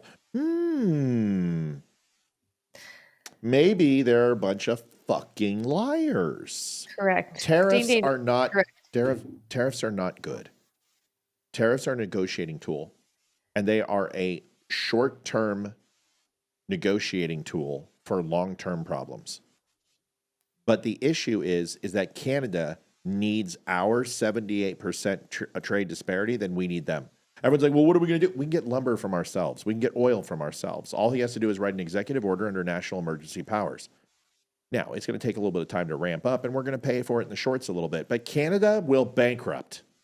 If we decide to stop buying their trees and we decide to stop buying their oil, Canada is fucked. You know what it means? It means they have to stop healthcare for all, because that means they're going to have to buy their own military. And the reason why Canada is able to afford the things it does is because we provide them most of their security, that they don't have to go ahead and provide nuclear capabilities and nuclear strike deterrence and countermeasures against attacks, is because they have the United States protecting them. So let's stop pretending that the globalist Trudeau is a person that you want to get in bed with, because Democrats learned that lesson with Joe Biden, and Trudeau is just as unpopular as Joe Biden. Maybe Canada should just relax. We've been getting it in the shorts for 4 years. You guys can handle it for 4 months. Okay? I'm sick of this crap. Folks, agreed. This might be the first night that we don't hit our goal. And first ever. First ever. 11 months. We have always hit our goal. We're at 193.49. I just checked the scorecard and it says 0. We're going to be all I need is a miracle. All I need. An underrated song by Mike and the Mechanics, who really didn't do anything other than that song. But there was a lot of one-hit wonders from the 80s. But they weren't a one-hit wonder. They were a fairly popular band. They just didn't have that one hit that made them awesome. Here is the final segment as we go out and hopefully not broke, because Xfinity is going to come knocking on the door. Here is our last commercial. And then we're going to follow it up with Elizabeth Warren, feathers, not dots. Join WimKen.com, the social media platform built for free speech and true connection. No censorship, no algorithms controlling your feed, just genuine conversations and a commitment to protecting your rights. Sign up today at WimKen.com and take back your voice. Tell them Matt and the Dumb Show sent you. In Canada, who's going to take people like David Hasselhoff and Celine Dion? I mean, without us, our heart won't go on. Think about that. It's true. It's going to be a Deadpool. Joe Rogan had something to say about Elizabeth Warren. Fantastic. And then I'm going to tell you about Elizabeth Warren as she finally admits that she is actually not dots or feathers. Oh, here is Joe Rogan smoking some of that wacky tobacco. Full start? I'm confused. You're going to hear it. I'll tell you. She got confronted about the amount of money that she's received from pharmaceutical drug companies. She said she's never received any money from pharmaceutical drug companies. $200 billion deficit with Canada. We have $200 billion. And this guy's having to put $2 billion on the border, and he thinks that he's some sort of something impressive. Less than 1% of our overall deficit he has to put towards the border. Like it's that hard. People keep saying, well, Donald Trump got the same deal. No, he didn't. Mexico didn't put one troop in. Well, he got 5,000 less. Well, that's because they don't have 15,000 troops anymore to do that because they've been killed by the fucking cartel. So Mexico's going to put 10,000 there, and there's a timeline of 30 days. Something Biden didn't secure. All they did was rope him along because the Biden and the Democrats didn't want to secure the border. They got false promises from Canada, false promises from Mexico, just so they could try to win the fucking election. Well, guess what? They sabotaged Joe and put in KAMALA, I got knee pads Harris, and she sucks better than a leaf blower, and she didn't win. So why would Canada and Mexico go ahead and spend money when there was no obligation to do so and no deadline? What did Trump get? He got a timeline. 30 days, bitches. Pony up or the tariffs double. If you think Trump's not going to double down, watch him. And never received any monies from any PACs. And then, of course, underneath it, Community Notes strikes again. And, of course, she received millions. Yeah. She's a fucking liar. Well, and it's an arms race. How can pharma cloak the money that it's giving so that there's plausible deniability at the point that Elizabeth Warren is confronted or Bernie Sanders? Bernie Sanders was hilarious. Only 1.5 billion. Only 1.5 million out of 200 million. Only 1.5. Yep, that's what I saw First as well. He tried to say nothing. Only the hardworking people in this country giving money. Well, I don't think... Gotta love Rogan. So here is Elizabeth Pocahontas Warren. Hey, thank you, Paul, coming in on the clutch. 245, folks. I don't want it to be... Paul. Yes, thank you. Amy said it correctly. By the way, folks, we've got almost 400 people in the network right now. Everyone's got Venmo. Everyone's got PayPal. If you like this show, except for me, because I guess I'm an asshole because I went ahead and I took Amy's picture and made it screw up, which I will be dealing with for a long time. She's like my sister, folks. If you expect me not to pull her hair, I'm sorry. It's going to continue to happen. If you could like the show. Really, the bad thing is that people should notice is that I still fall for it every time. Yeah, every I fell for it for the first 30 seconds. I was like, oh, okay, I know what he's doing. Olivia keeps saying she needs to lose weight for the show, and there it is. See? Cool. You're skinnier. I look am great. skinnier. Thank you. You Appreciate look fucking it. hot. Trust me, you're not going to be able to walk after. You're not going to be able to walk after the next. We're trying to get tight. I've been doing 2-a-days a couple times a week too. Like not every day. Kegels help with that. Frank Wood donated $51.99. Hope this helps. It does. You can tell it's Friday because my mind is on one thing. It's been Olivia has to work every day, so she has to go to bed early. So she doesn't have to go to bed early tonight. So now we have to walk a puppy in the morning and get up early. Don't ruin my time. Okay. Don't take away my you and I time. Okay. Here's Elizabeth Warren. Kids can get up and walk her. Yeah, damn it, they sure can. So, Senator, why did you list yourself as an American Indian on this Texas bar application? So this was about 30 years ago, and I am not a tribal citizen. Tribes and only tribes determine citizenship. When I was growing up in Oklahoma, I learned about my family the same way most people do. My brothers and I learned from our mom and our dad and our brothers and our sisters, and those were our family stories. But that said, there really is an important distinction of tribal citizenship. I am not a member of a tribe, and I have apologized for not being more sensitive to that distinction. It's an important distinction. The president has made the case that you've used this part of your background to get ahead. Are you saying that this is something you fundamentally believed about yourself, or how do you respond to that criticism, that this was a knowing attempt to get ahead by using that claim of ancestry? So that is a claim that has been fully investigated, and it has now been shown completely that nothing about my background ever had anything to do with any job I got in any place. It's been fully documented, and there's no evidence of any kind other than it had nothing to do. My background has nothing to do. Are there any more documents or any more forms like this out there that you have listed yourself as that could come out? Look, this is who I grew up believing with my brothers. This is our family story. And it's all consistent from that point in time. But as I said, it's important to note I'm not a tribal citizen, and I should have been more mindful of the distinction with tribal citizenship and tribal sovereignty. And that is why I apologize to Chief Baker and why I've made a very public apology. Senator, does that I'm sorry? 1 in 1,024th. Yeah, it was 30 years ago. Yet you were still on the high horse that you're Native American like a year ago. So Said she was a Cherokee. Oh, Ashley says, appreciate you all. Thank you. We hit it. Thank God. I was going to be I was going to hold my head in shame. Almost as much as missing a Gretzky quote. Thank you, Ashley. It 1 in 1,024th.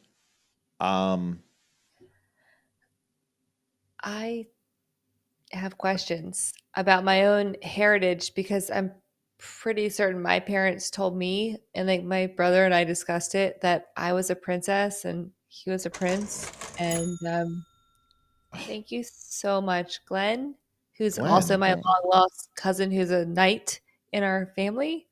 And that was what we were told. So we just mark it on all of our paperwork that we are princesses. donated before. And princes. Are you a real princess? According to my family, I'm not a part of any tribe, but that's what I put on all my paperwork. I'm a true princess. I don't recognize the name Glenn Hafford. Thank you. he has donated before. Joanne Lutman says for you, Warren's DNA testing. Thank you for that. And Glenn, thank you for that. We are almost done. I want to just read a couple things. She put it on her college transcript. Yep. She put it on her first secretarial job. She put it and claimed it on her Senate campaign. She gained professional access to Harvard Law School for this. She attempted to do this for her first law partnership. She put it on her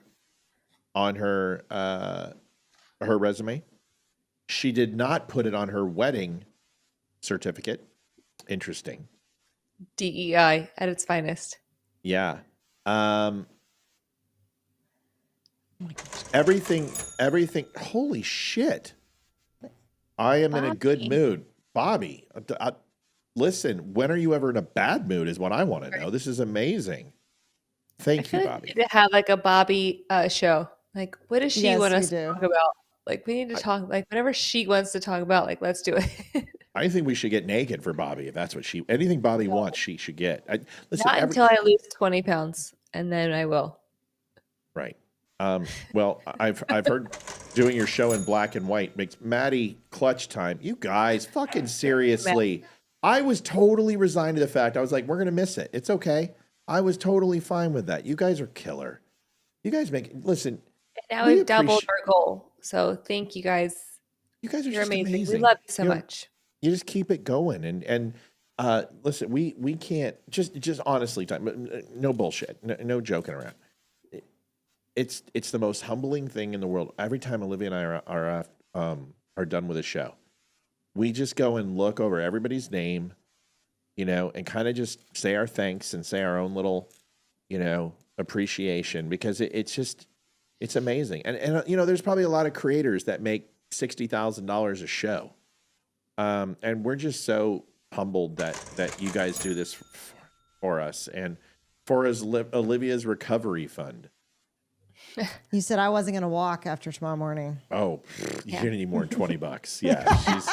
You might, I don't know how much a new vagina costs, but God, Matthew. she's definitely going to need some rhinoplasty when I get done. So Matthew Owen Spear. What is it? Rhinoplasty? Is that what it's called? No, that's your nose. Vag pussy. I've actually seen the surgery in real life. I got confused.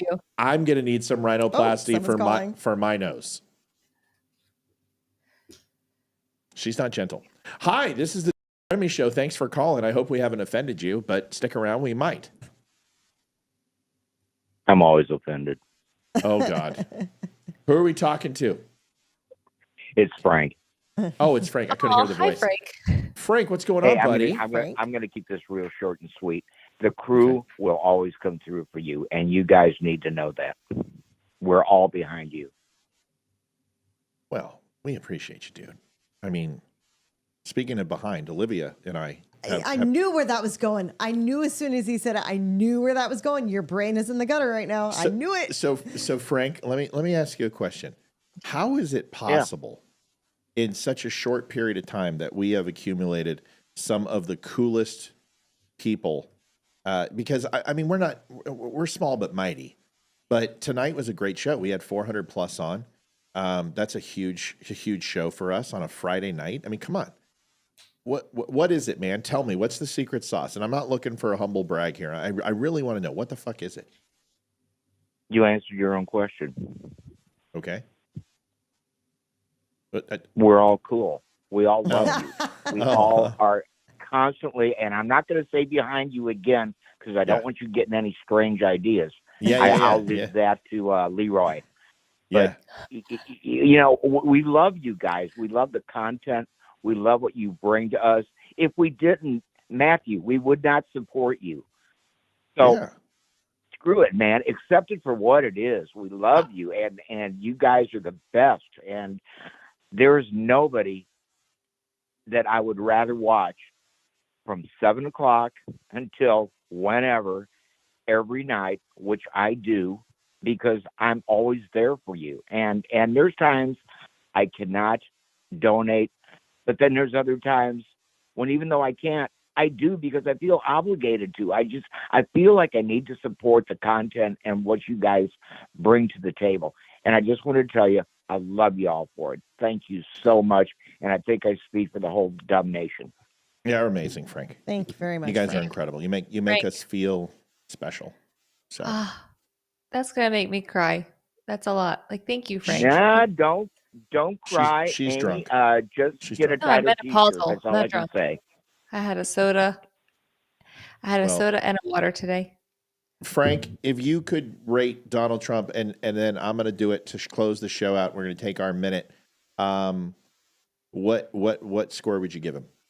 Do you want to tell the story, or are you going to let me finish? I'd give him an 8.5. There's some things that I'm not in total agreement with, but I'm not in love with the man, but I love what he's doing for our country. And I think he's got a good heart. I think he's really trying. I'm not going to say that there aren't some strings being pulled there, because it's politics. You know how that game is played. So that being said, I will say that an 8.5, and I think that's a good rating for him. I like his appointments. I like the people he's putting in. I like what they're doing. We're going in the right direction, and that's all that needs to be said, is that we're moving in the right direction now. We've had 4 years of crap. Now it's time to get over that, move forward. Let's correct all the mistakes, and let's put this country where it needs to be. So I want to give you a kudos for, on the letter rating scale, choosing a number. Very unique. 8.5 would correlate to probably a B plus, so 85%. So that's a B plus. So good enough. I'm gonna even, the reason I brought it up is not to make fun. It's because I'm gonna be somewhat abstract as well. Is I don't think you can give it a rating, because in order to have a scale, you need precedent. And Donald Trump is doing something that no other president's ever done before. A lot of people say Bill Clinton did this, and this is what I was going to talk about some of this tonight. Bill Clinton didn't do this. People say that Bill Clinton cut the federal government by 377,000 people. He did. Federal employees, but what he did is he went and hired contractors. It's not the same fucking thing.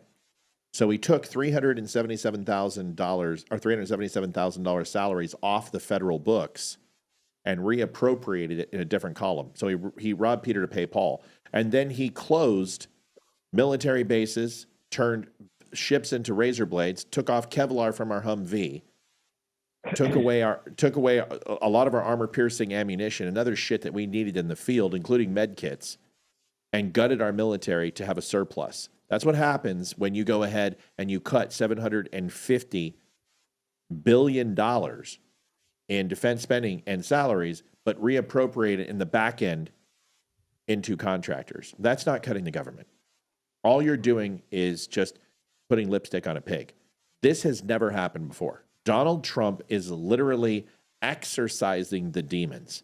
And I can't tell you the scale of his rating until I see the fruits that it will bear.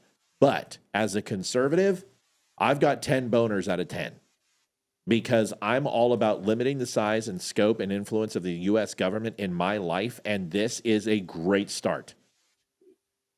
Do more of it. Release the Epstein files.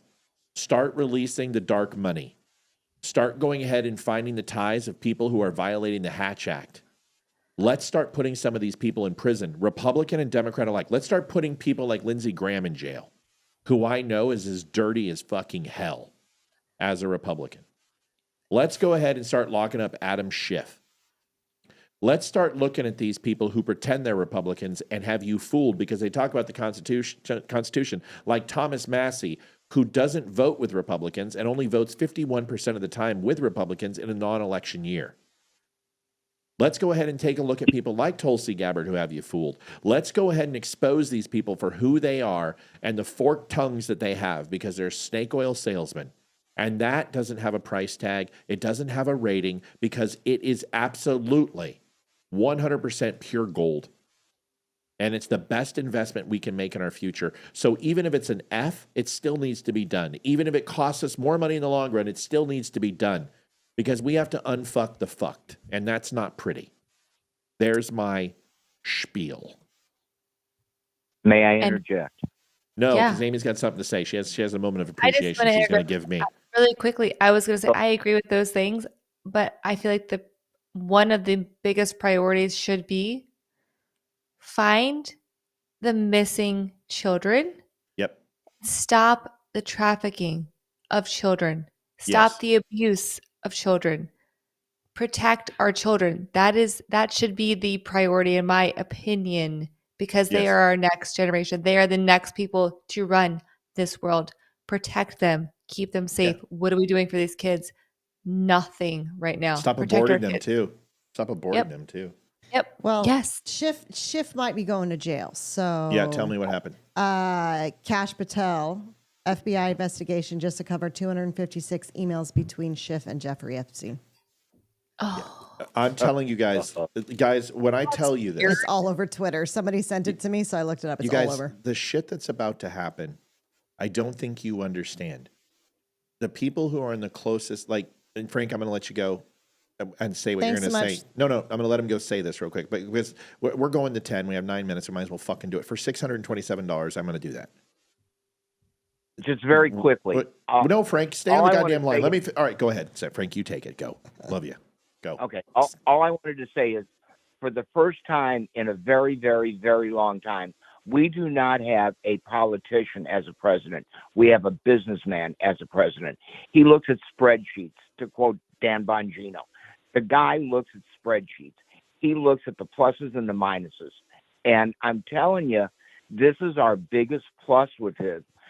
When you asked me to rate him and I hit him at an 8.5, how can I do that in 2.5 weeks? It's so hard. In 2 years, ask me the same question. I may give you a different rating. I may rate him higher. I may rate him lower, depending on what he does. So we've got a lot of things coming down the pike to judge him on. Will they all be good? I don't know. Again, I'm not in love with Donald Trump. I don't put him on a pedestal, but I think he's our best shot at getting this country turned around, and I will leave you with that. Love you all. Good night. Love you, buddy. Thanks, Frank. Talk soon. Thanks so much, Frank. Love you. Putting a bow on this. People ask me, so why are you okay paying for high price in eggs and gas under Trump, but not Biden? Okay. I'm not. First of all, I'm not. But let me explain something. When I was spending more money to eat and live and survive under Biden, I felt it was a wasted effort. And ultimately, I was just investing in our demise. When I have to pay a little bit more under Trump, I feel I'm investing in our future. I believe that. I believe that his principles will bring us from the brink. I saw it with Obama. Listen, everyone thinks Obama's economy was good. No, it was stagflation. It was literally just status quo. They told him, Russia, bring your foreign policy back from 2000s, right? Said nobody will ever come back and work in the United States. They said Russian collusion. The list is, you'll never go ahead and create peace in the Middle East. You'll never go ahead and have Jerusalem, and it has to be a two-party state. All of these things that they said, it was all bullshit. You'll never have Kim Jong-un stop launching rockets. It'll never happen. All of these things are lies. They were always lies. So the way that you stop this is stop the frivolous spending. And you don't have to cut $2 trillion. If you can save $500 billion, and with energy independence, we will start net positive. We will have net gains. If you can make energy cheaper, if you can have the private sector, if you can have all the businesses, all the corporations pay less on shipping, pay less on employees going to and from. Energy has everything to do with everything because oil is in everything. It's in this cup. It's in this microphone cover. It's in this cable. It's in everything around you. That also is energy. Trump understands this. I believe that we are going to have short-term loss for long-term gain. And that it's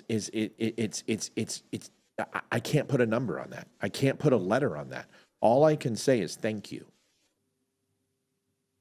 Because the one thing you know about Donald Trump, and I'm just going to leave it at this, is that he will always do what's in his best interest, which is always going to be in ours.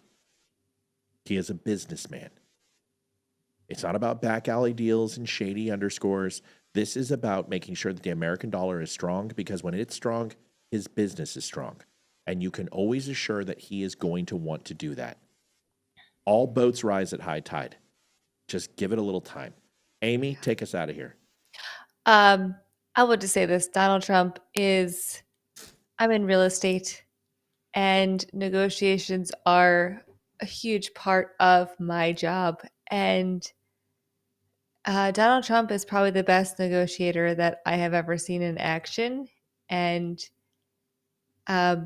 I will say this, I am a great negotiator. Jason is even better than me, and he has helped me grow that part of my life. As like when I'm like, I'm afraid to lose this deal, he's like, no, you got him by the balls, like just hold out. And he's always right. And that's how Donald Trump is. Like, I'm like, oh, maybe like this might not be good. Like it's like a scary thing. But he's like, nope, we have the upper hand, let it ride out. And it's true, it's always right. It's always worked out in our favor, in my favor, his favor. It's working out in Donald Trump's favor, which is working out for the American people's favor. He is a businessman. He's a great negotiator, probably the best. Like, honestly, he's probably the best negotiator. They all say he's the best. Yeah, he truly is. As someone, again, I'm in real estate. We negotiate every single day. We do right by our people. I have never, I will say this, I have been in the business for a long time. I've never felt like I have lost for any of my clients ever. I've had great mentors though. But no, that's how Donald Trump is running our company, our country/company, essentially. It is. Yeah. And yes, it is. I think he's a great person. I did meet him many years ago. So nice. I met him for like 2 seconds. Like, he was so nice though. But yeah, he's a great person from what I could tell by meeting him. And just by how he ran our country when he was the president prior to this, I think he's doing a phenomenal job. I will say, I think we are in a ton of spiritual warfare. I hate to get biblical. I don't hate to get, but I'm that person. I don't hate it.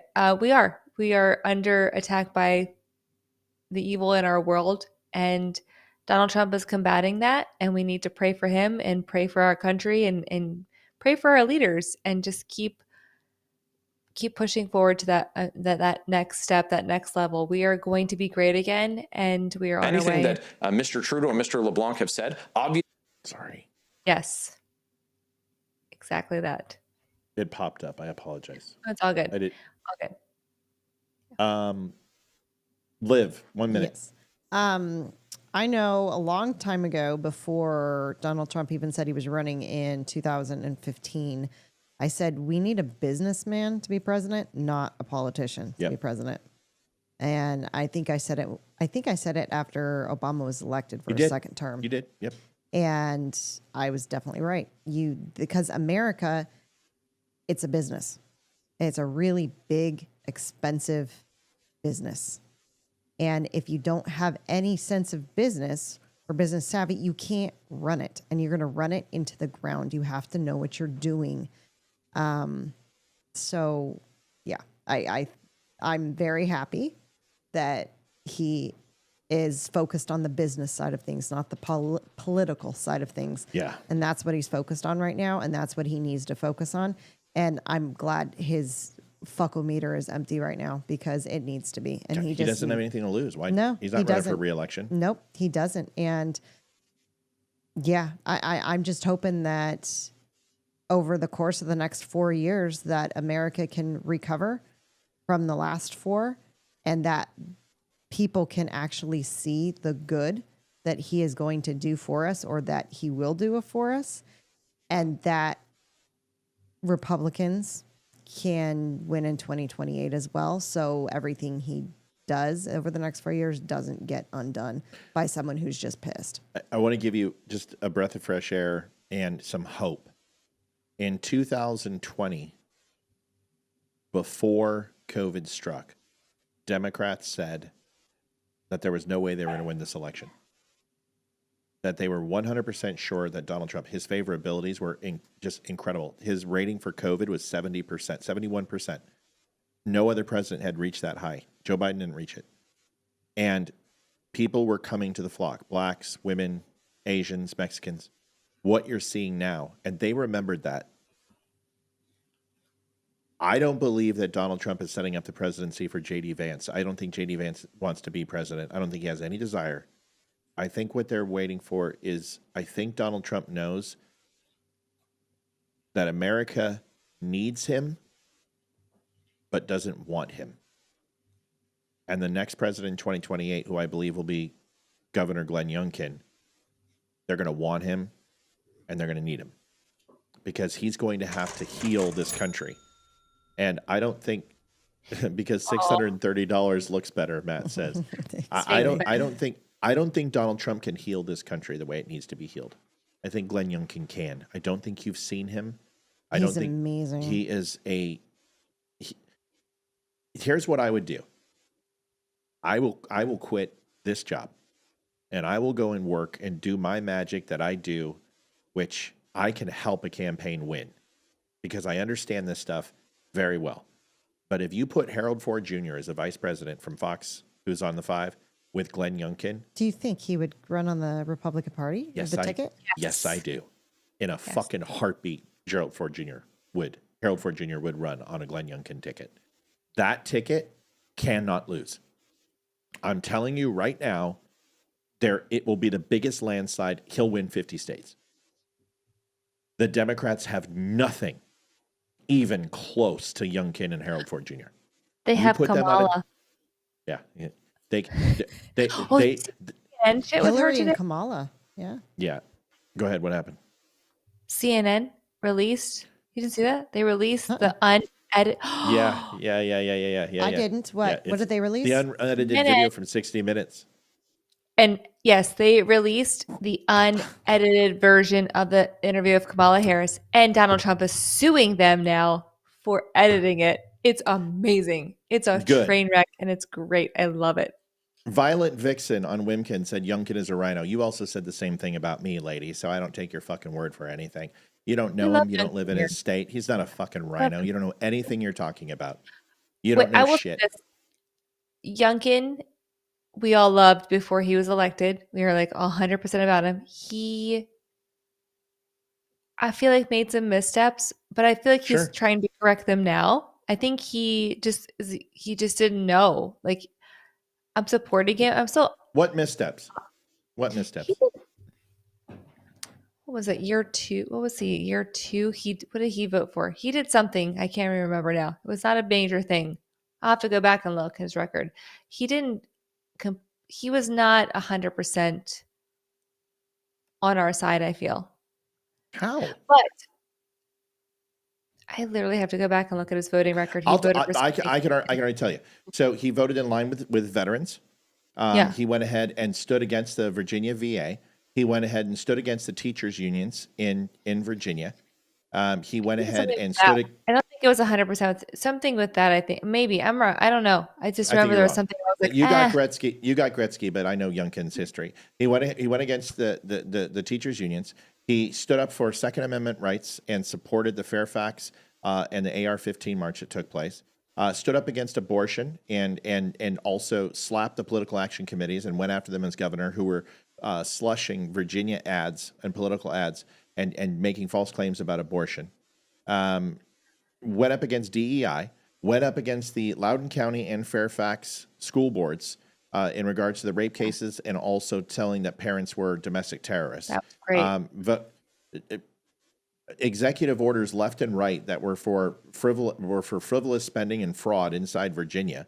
Went in through some of the gerrymandering cases that took place in Virginia, and as governor went ahead and removed those, and was also sued by the Democratic Party for doing so, and they lost.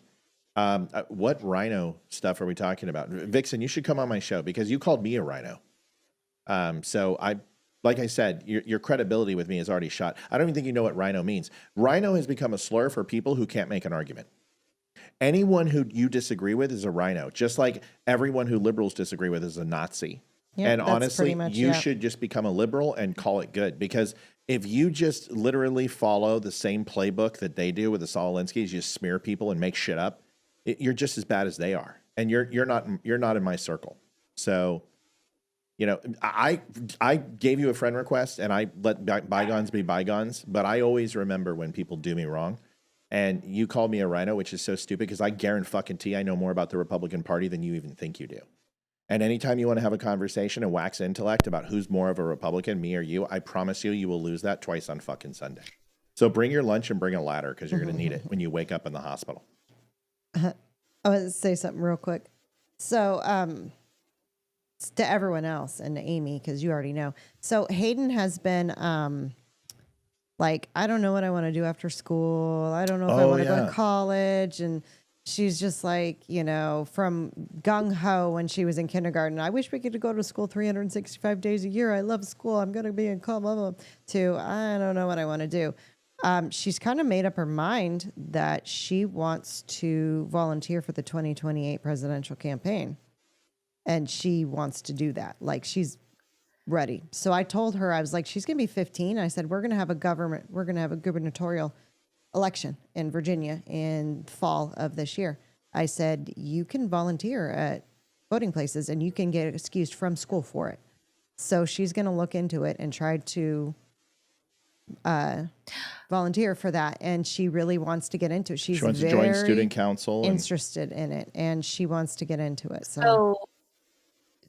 I was a young Republican when I was in high school. I don't know anything about this area. Did they have young Republicans? Like, that was instrumental, I think, in my life. I really enjoyed being a young Republican. Although we represented some horrible people, I'm not gonna lie.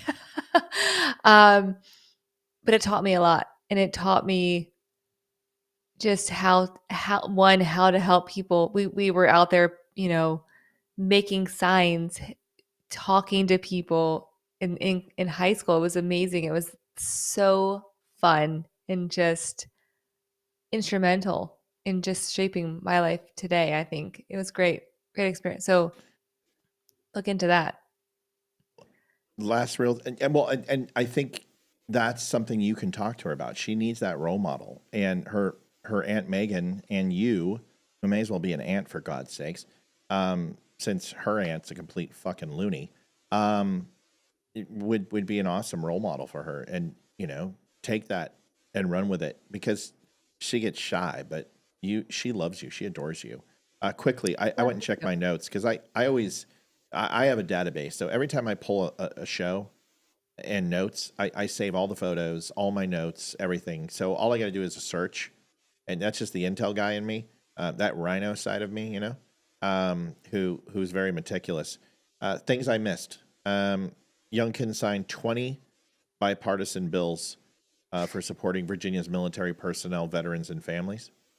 Tax reforms. 2022, he enacted a 2-year, $165 billion state budget that included $4 billion in tax cuts. Key features were an increase in the standard deduction for personal income tax and partial elimination for states' groceries tax. Here's the one that people gave him shit for. Same-sex marriage protection. In January 24th, Youngkin signed a bill codifying same-sex marriage into Virginia law, enforcing marriage equality within the states, but was not from a theological standpoint, but from a government standpoint, sharing tax benefits, being on the same, being able to declare their home for tax benefits. It was a simple paper declaration and not one that forced churches or religions to take part in same-sex marriages. Very big difference.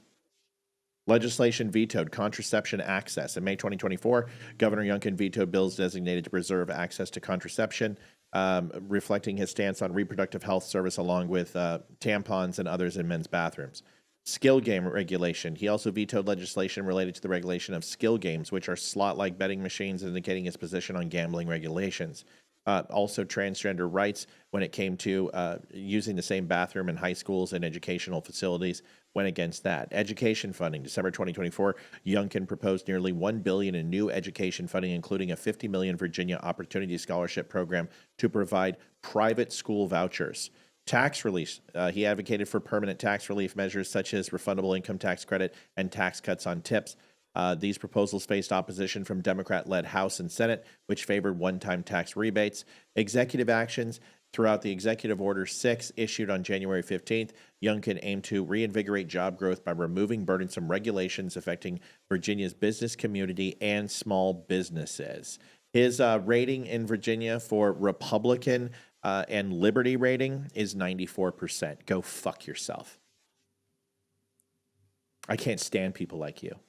And you know what? I never fucking forget. I'm an elephant. I remember everything, and I remember anyone who ever fucking slanders me. So, bitch, step the fuck off. Lose my page. That's my 1 minute. Fucking. Do you know who she is? Yes, I fucking know who she is. She called me a rhino when I first started on Wimkin and went after me. And then all of a sudden started sucking my dick and following me on my page and watching my show. I don't need people like you. With friends like you, who needs enemas? You don't know anything about him. What you know is that he did not full-throated support Trump and bring him into Virginia on his campaign, and people told you he's a rhino. You people don't know shit. It's your fault. So the next time you're going to come at me, the next time you're going to go ahead and snipe me on my page, you better have your facts straight. You don't have them straight. He's not a rhino, but he's also not a far-right conservative. He is a blue-collar Democrat liberally when it comes to his social values, and he is a 100% fiscal conservative. He is a Reagan conservative, and he has a lot more in line with Trump than any other candidate out there. Reagan is not a rhino. You guys did that to Nikki Haley. You did it to Ron DeSantis. You do it to anybody who's not Trump. Well, guess what? Trump can't fucking run in 2028, so you better find someone you like. You better find those standards that you're holding to every single person that are impossible to fulfill. Wait, Amy, she just didn't say that just now? So I just went off on that poor girl and she's not in there saying that? Oh, well, shit happens. She said it a few months ago. She was wrong then. She's wrong now. Amy, thank you for being here. Thank you for staying extra time. I owe you a toddy. What are we doing with Leroy? Where are we taking him? Oh, so there's so many places, right? I know. I told Jason, I'm like, what are we going to do? It's tough because I don't know where we are with basketball playoffs and like finals that weekend. Yeah. And then we have rugby as well. So we could go to rugby. I mean, what's he going to do? I mean, we can just go hang out. Well, I don't know what time his flight comes in on Friday, but I would assume one of us would have dinner over at house on Friday. We're going to go out on Saturday because that's when the shoot is, and we're going to be in Fairfax. Yeah, we can totally do dinner at our house. Like we can make Jason grill out. He's half Mexican, so he's a really good cook. Wait, he's half Mexican? He's half Ecuadorian. Yeah, I think we're going to be busy. So, oh my God. Call Tom Homan. Call INS. So I feel like we should take him to like the local like spots, right? Like Monk's, I feel like is iconic. Go to Like- Dirt Farm, Monk's. Dirt Farm Dirt doesn't Farm. have food. No, Yeah, but Dirt Farm's okay. good to go drinks and get a view. Good to get So a if we view. want to get food and have drinks, what's the freaking place? It's out by y'all. Is it a winery? It's a winery, brewery, and distillery, I think. Oh, is it's, it the Fremont. Williams Gap? No, William. I haven't been there. Is that good? That's like in your backyard. I but haven't been there. I got to interrupt. Okay, the Vixen, What? Vivacious Vixen, whatever your name is. Amy said that you didn't say that tonight. You said it a few months ago. So I want to apologize for unleashing the thunder. So I'll be nice. And maybe you've watched the show and you flipped that attitude of calling everyone a rhino. So if that's the case, I want to apologize for lighting you up like a Christmas tree. But Governor Glenn Youngkin is not a rhino. And most of the people y'all call rhinos aren't rhinos. We do need to, you and Leroy need to go visit the abortion clinic. We're going to do that. That's the one thing I thought already was to do that. And I think that would be fantastic. But he's going to come in Friday. And I figure Friday night we'll just kind of chill and have drinks here. And I'll cook up some steaks and go on the patio. And then Saturday we'll go get the photos. Then maybe we can all go out to dinner and come back here and go hang out with Jay and everybody and do that. Does that sound good? Yeah, just let me know where we want to go eat on Saturday because I have so many friends in the restaurant business. So I'm sure I don't care. You decide because he's part of our family. So we got. You probably know the area a lot better than us. I mean, I work everywhere in Virginia, Anyway. so yeah. We just don't want to go where those places where Mexican people are. So we're going to be Well, in they're all going to be Alexandria. deported by then, so we'll be good. That's right. It's March. Yeah, so they'll all be gone. Jason will be gone, so you'll be single and you won't have to worry about it. So Born here, his family. It's so funny because it is funny because his family in Ecuador is super wealthy. Like they own, the stuff that they own, like they own hotels there, but resorts. Like they own, they're super wealthy. And he's always like, "Why did y'all come here to live in, you had nothing when you came here? Now they built a life here. His family is not poor or anything here. He's not poor. He's made a life for himself. But it's just a testament to you can migrate here. You can come here to this country legally. do it right. You can do it the right way. You can come here legally, and you can start they had money where they're from. Their family still does. They're politicians in Ecuador. His family is politicians or politically, his brother-in-law or I don't know. He's in with the higher ups there. So how many invitations does Amy R have to give you before you will come to her house to hang out? So Christine, just FYI, we have an open door policy at our home. There's no invitation needed. You are allowed to come to my house. We literally have people here at least once a week. And it's not because we invite people over. It's oh, hey, we're in the area. We're going to stop by. Oh, hey, we missed you guys. We want to come hang out. We're like, come on over. We always have food. Yes. We always have food. We have a huge bar here. We like to entertain people. So listen to me. Yeah. I am an acquired taste. Okay. We love you. I love you too. But I try to keep myself away from people who I love because I have a tendency to just not know when to shut the fuck up. That's okay. We all have family. Shut up, Amy. I'm talking. Fuck's sakes. So I just okay, I've got a very high self-esteem. I do.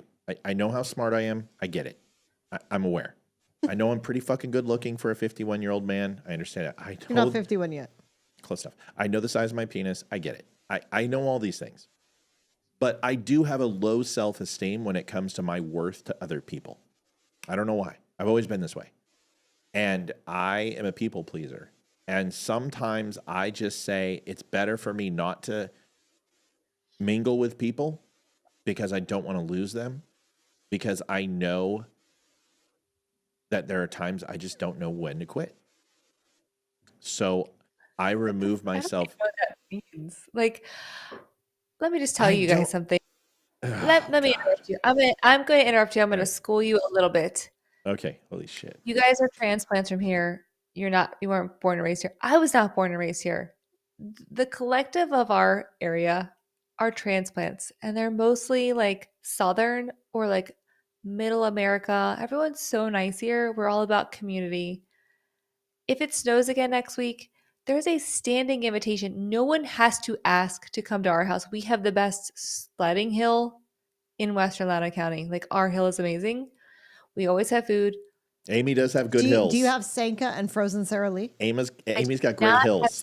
We drink. I know it's not the dumb show coffee, but Jason, we did try it. But I know I get it. Oh my God, get to the point.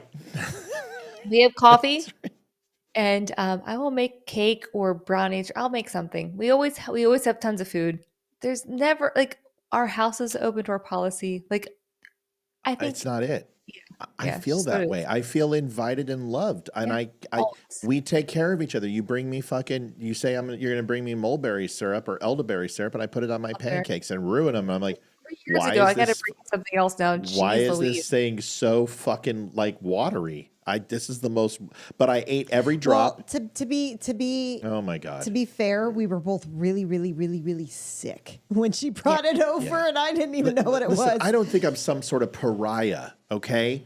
Like, I'm just the guy that you call when you hear a bump in your backyard. My neighbors call me, okay? If there's a house fire, I'm the one that's going to go into the house.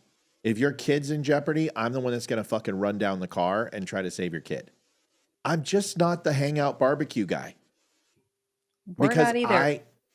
I understand that. And I'm not, fuck's sakes. I'm busy.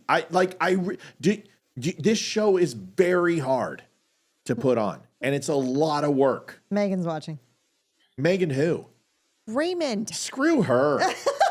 Who fucking invited her? Megan says if you lose them, they sucked anyway. I like my Megan smaller gets circle. me. Megan gets what You guys are like kindred spirits. Megan and I are like I've said this a million times. Like if Randy died and you died, Megan and I would probably just out of comfort marry each other. We make sense. She gets me. She knows how I am. I'm a Raymond and a Spear, and she just gets it. She had to deal with my sister's crazy. She probably still has to deal with sisters crazy. She understands. I'm just not. Uncle Randy was the same way. If you walk into his house, it's because he loved you, but it doesn't mean he necessarily wanted you to stay. That's the way I am. I allow you to come in. That means I love you and I care about you, but you don't have to stay for 3 hours for me to do that. I'm just not a sociable human being. I've worked in retail my entire life. I analyzed and interrogated people for my entire life. I like to be alone sometimes. She's laughing. Drop your kids off then. I don't care. Like, you can drop your kids off. We don't care. It's a fun time. Are we bringing the kids on Saturday night, or would they stay at home? Yeah, we should. We should bring all the kids. That's fun. Why not? I mean, what are we gonna do? We get fucking hammered and like go do prostitutes Hayden and can always blow? drive us home. Oh my God. Megan gets it. She knows, like Megan, she was on my podcast and the Nerd Fat podcast, and her and I were just like, blah, blah, blah, blah, blah. We get it. I love my circle, and I will die for them. I'm just not good at doing social events because I don't make it a priority, and it makes me a less of a person, and I need to, because Amy is like, she doesn't even know. She doesn't even know. I haven't even asked her yet. If we die, we want to have you guys take the kids. I'll take them now, but I'll just No. I'm serious. Do you understand what that means? Because it was between Megan and Randy, and like we were thinking about who would we feel comfortable to have. First, they want to come see our house. We're like, No, we don't care. We're fucking dead. We don't care about them at that point. I mean, screw them. I mean, they get what they get. You got to take the lizard, the cat, and the dog, though, too. Oh yeah, and you got to take our debt. Good luck with that. We'll take all of it. We love you, and we love you guys, and you guys are family. But it just hasn't happened. But I've been trying to fix your camera for fucking 3 years too, and you haven't taken me up on that. So you're just as much of a dick as I am. It's just that the thing is, like, you guys know how to get into my house, right? Like, everyone, like, Everyone I know. knows. I've been through your house many times. Yes. I know how to get there. Cameras. No, we know we have cameras. So like I also have we have a keypad on our home. We don't even own a key to our house, but like we can see who's coming and going from our house. Like that's not a big deal. We do have an open door policy. People drop by all the time, even when we're not here. Like people will text me, "Hey, grabbing this," or like dropping this off. I'm like, no problem. Or like, "Hey, I need to pick up this." I'm like, "It's at the front door." Or that's not like, it's not like we are those people 100%. And I think it's because we do keep close people. Like we are very close to the people we are close to, if that makes sense. But also when we have people over, like we're going to have a snow day this week, I'm assuming, you're not obligated to come over and be social. You're not like half the time the men don't come. Sometimes they do. If they're like, we need to get, if it's been like 4 days. I always come. I'm just letting you know, Olivia's got that down fucking pat. Whoop. Gotcha. Olivia But normally didn't even it's hear like, normally this is how it goes. The women come with their kids and they bring the kids and we feed the kids and we send them outside. And then we gossip and we have a bubbly or whatever. And then the men come later for dinner and we eat dinner and the kids come in, we have dinner and whatever it is.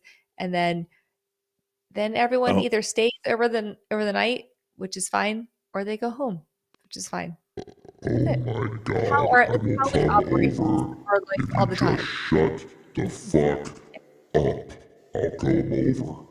Okay? I will be there. Just stop talking. I'll show up. I feel bad. Yeah. Now I feel horrible. I'm going to go and cry. No, don't feel bad. I feel bad because you are one of the sweetest and kind. I'm going to say something. I'm going to say something. So it's my turn. Okay? You're a woman. You got to talk first. Now it's my turn. You are one of the sweetest, kindest, most loving and caring human beings I've ever met in my life. And the last thing the other night when I thought I hurt you, I cried for like 20 minutes. And I didn't have to, and you told me not to, and you texted me not to. But I love you that much. You are one of the most unselfish human beings in the world.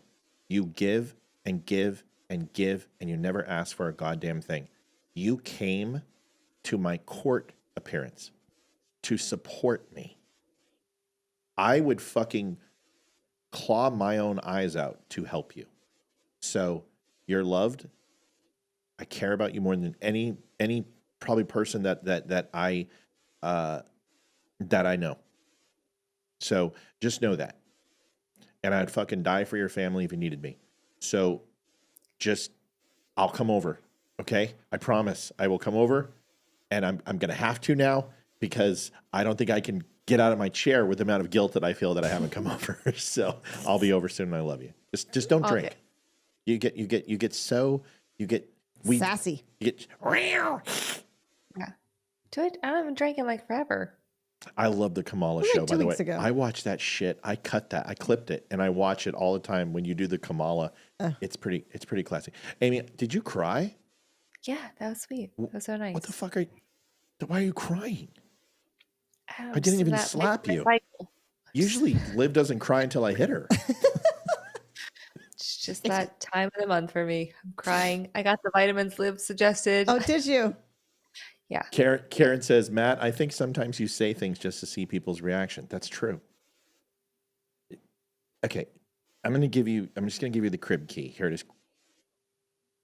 I'm not that complex. I never mean to hurt. I just don't know how to lie to you. That's it. I don't have the gene. I don't possess it. I don't know how to make it soft and cuddly. That's been ripped out of me and burned out of me and carterized out of me. Only thing I needed to do, but the good news is that you always know where you stand with me and you never have to guess. My employees never had to guess. If I was angry with them, they knew. And they knew that I told them what they had to do to fix it. And when Olivia rarely hurts me, I tell her. And when she makes me happy, I tell her too. I don't have that deceptive gene in my body to fuck with you because I hate when it's done to me. So I just say shit because it's a show and it's supposed to be funny. And if you can't get uncomfortable when you're talking about stuff like this, then you've missed the whole point of the show to begin with, because everything we talk about should be a little uncomfortable. So if I make you uncomfortable and kind of like run you through the reps to get used to this, it's because it's by design. People say, oh my God, when I first started, I hated your show and I hated you. But now I totally fucking get it. That's on purpose. The first time you watch this, I don't want people to be like, oh my God, I want to watch this show forever. I want you to say, what? And I want you to question and challenge, because you're going to be the person worth talking to in 6 months. But it's the flyby people who want it to be like, shut up, let Pam Bondi talk. You know what? Fuck you. I don't want you on my show. Get out of here. If you can't stand to watch this human thing that's taking place on this panel, then you're missing out on what this show's about. And it's about friends, and it's about opinions, and it's about emotion, and that's what the design is. So you want to figure me out? I say shit just to watch people's reactions. Yes, 120%. And that's why I don't hang out with people outside of at their house very often, because I do that in real life too, and it's not always good. Liv, Amy and I have had all that extra time. You can say whatever you want now, and then we can go. No one said anything nice about me. Just joking. You're pretty and you're lovely. We love you. You're so nice. And we're gonna go dress shopping. Yes, we are. We're both wearing red tonight. Do we look good in red? Because that's the color dress we're supposed to be Dude, wearing. I am thinking about this shoot, and I think it's going to be really, because he does black background with solidary lighting. So it's like pitch black. And so that looks really cool. I think it's going to be, I'm working my butt off to look good in my suit. I kind of need to start. I'm not, and I really need to.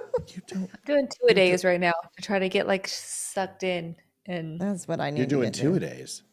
Pretty much, yeah. Every morning, every evening. How long have you been doing 2-a-days for? Like a week.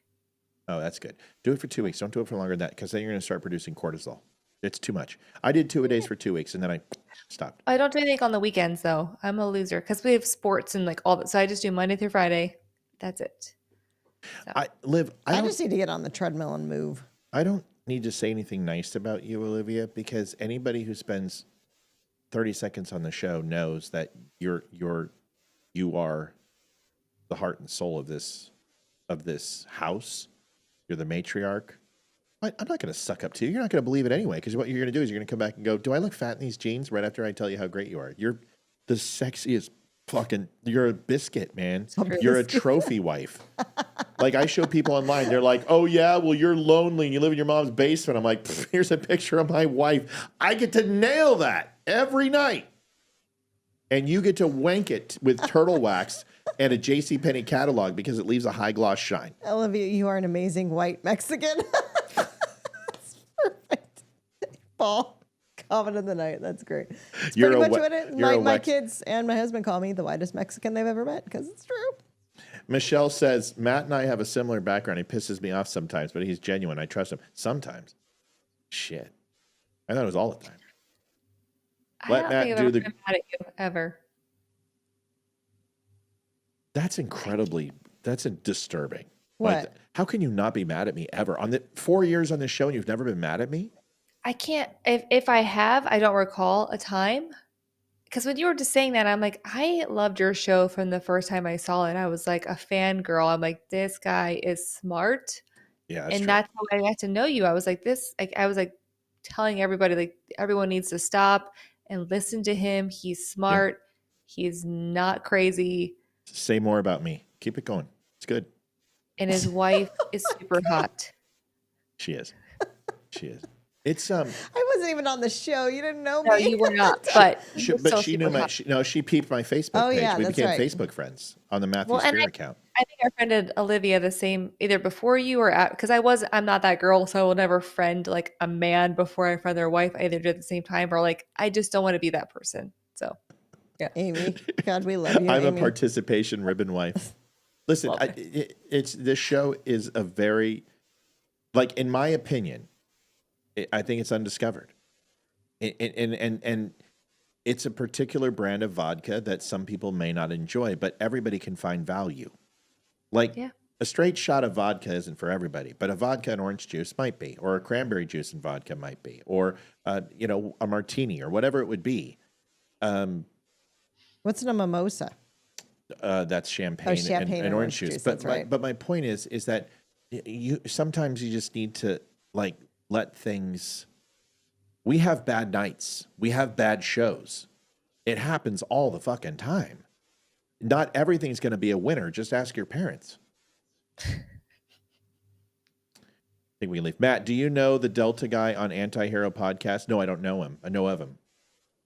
I know a lot of people in the business, or we've crossed paths at SHOT Show or Burbiz or whatever. I mean, the veteran community is actually a very close and tight-knit community, but I'm nothing in this game.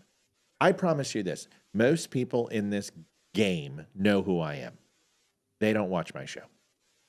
Like, the fact that Damani and Ryan Weaver and Roseanne and Barr. Roseanne Barr. Like when Roseanne Barr said that she watches my show, I almost shat my pants.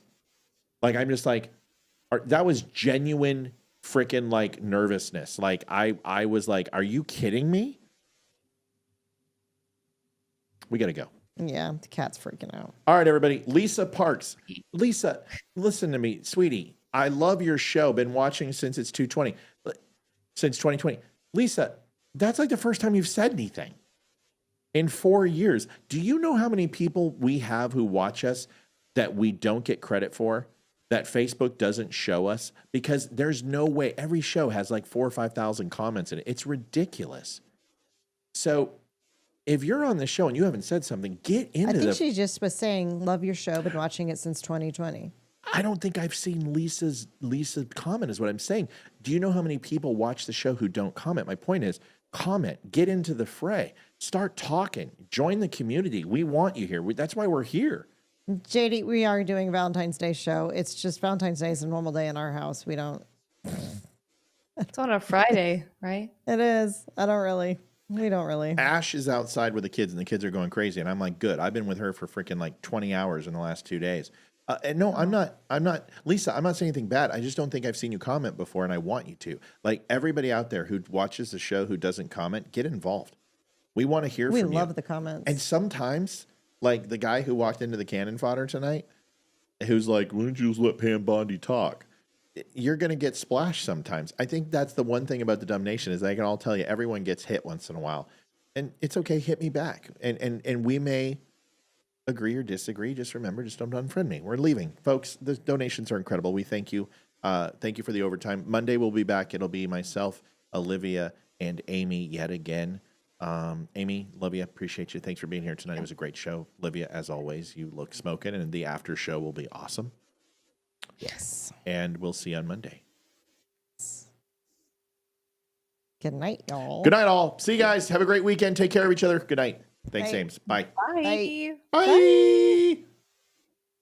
Maybe. And bye. This is the Don't Unfriend Me show with your hosts, Matt, Leroy, Amy, and Olivia. Geopolitics, military analysis, and election coverage. Coming to you live on all major social media channels at The Dumb Show.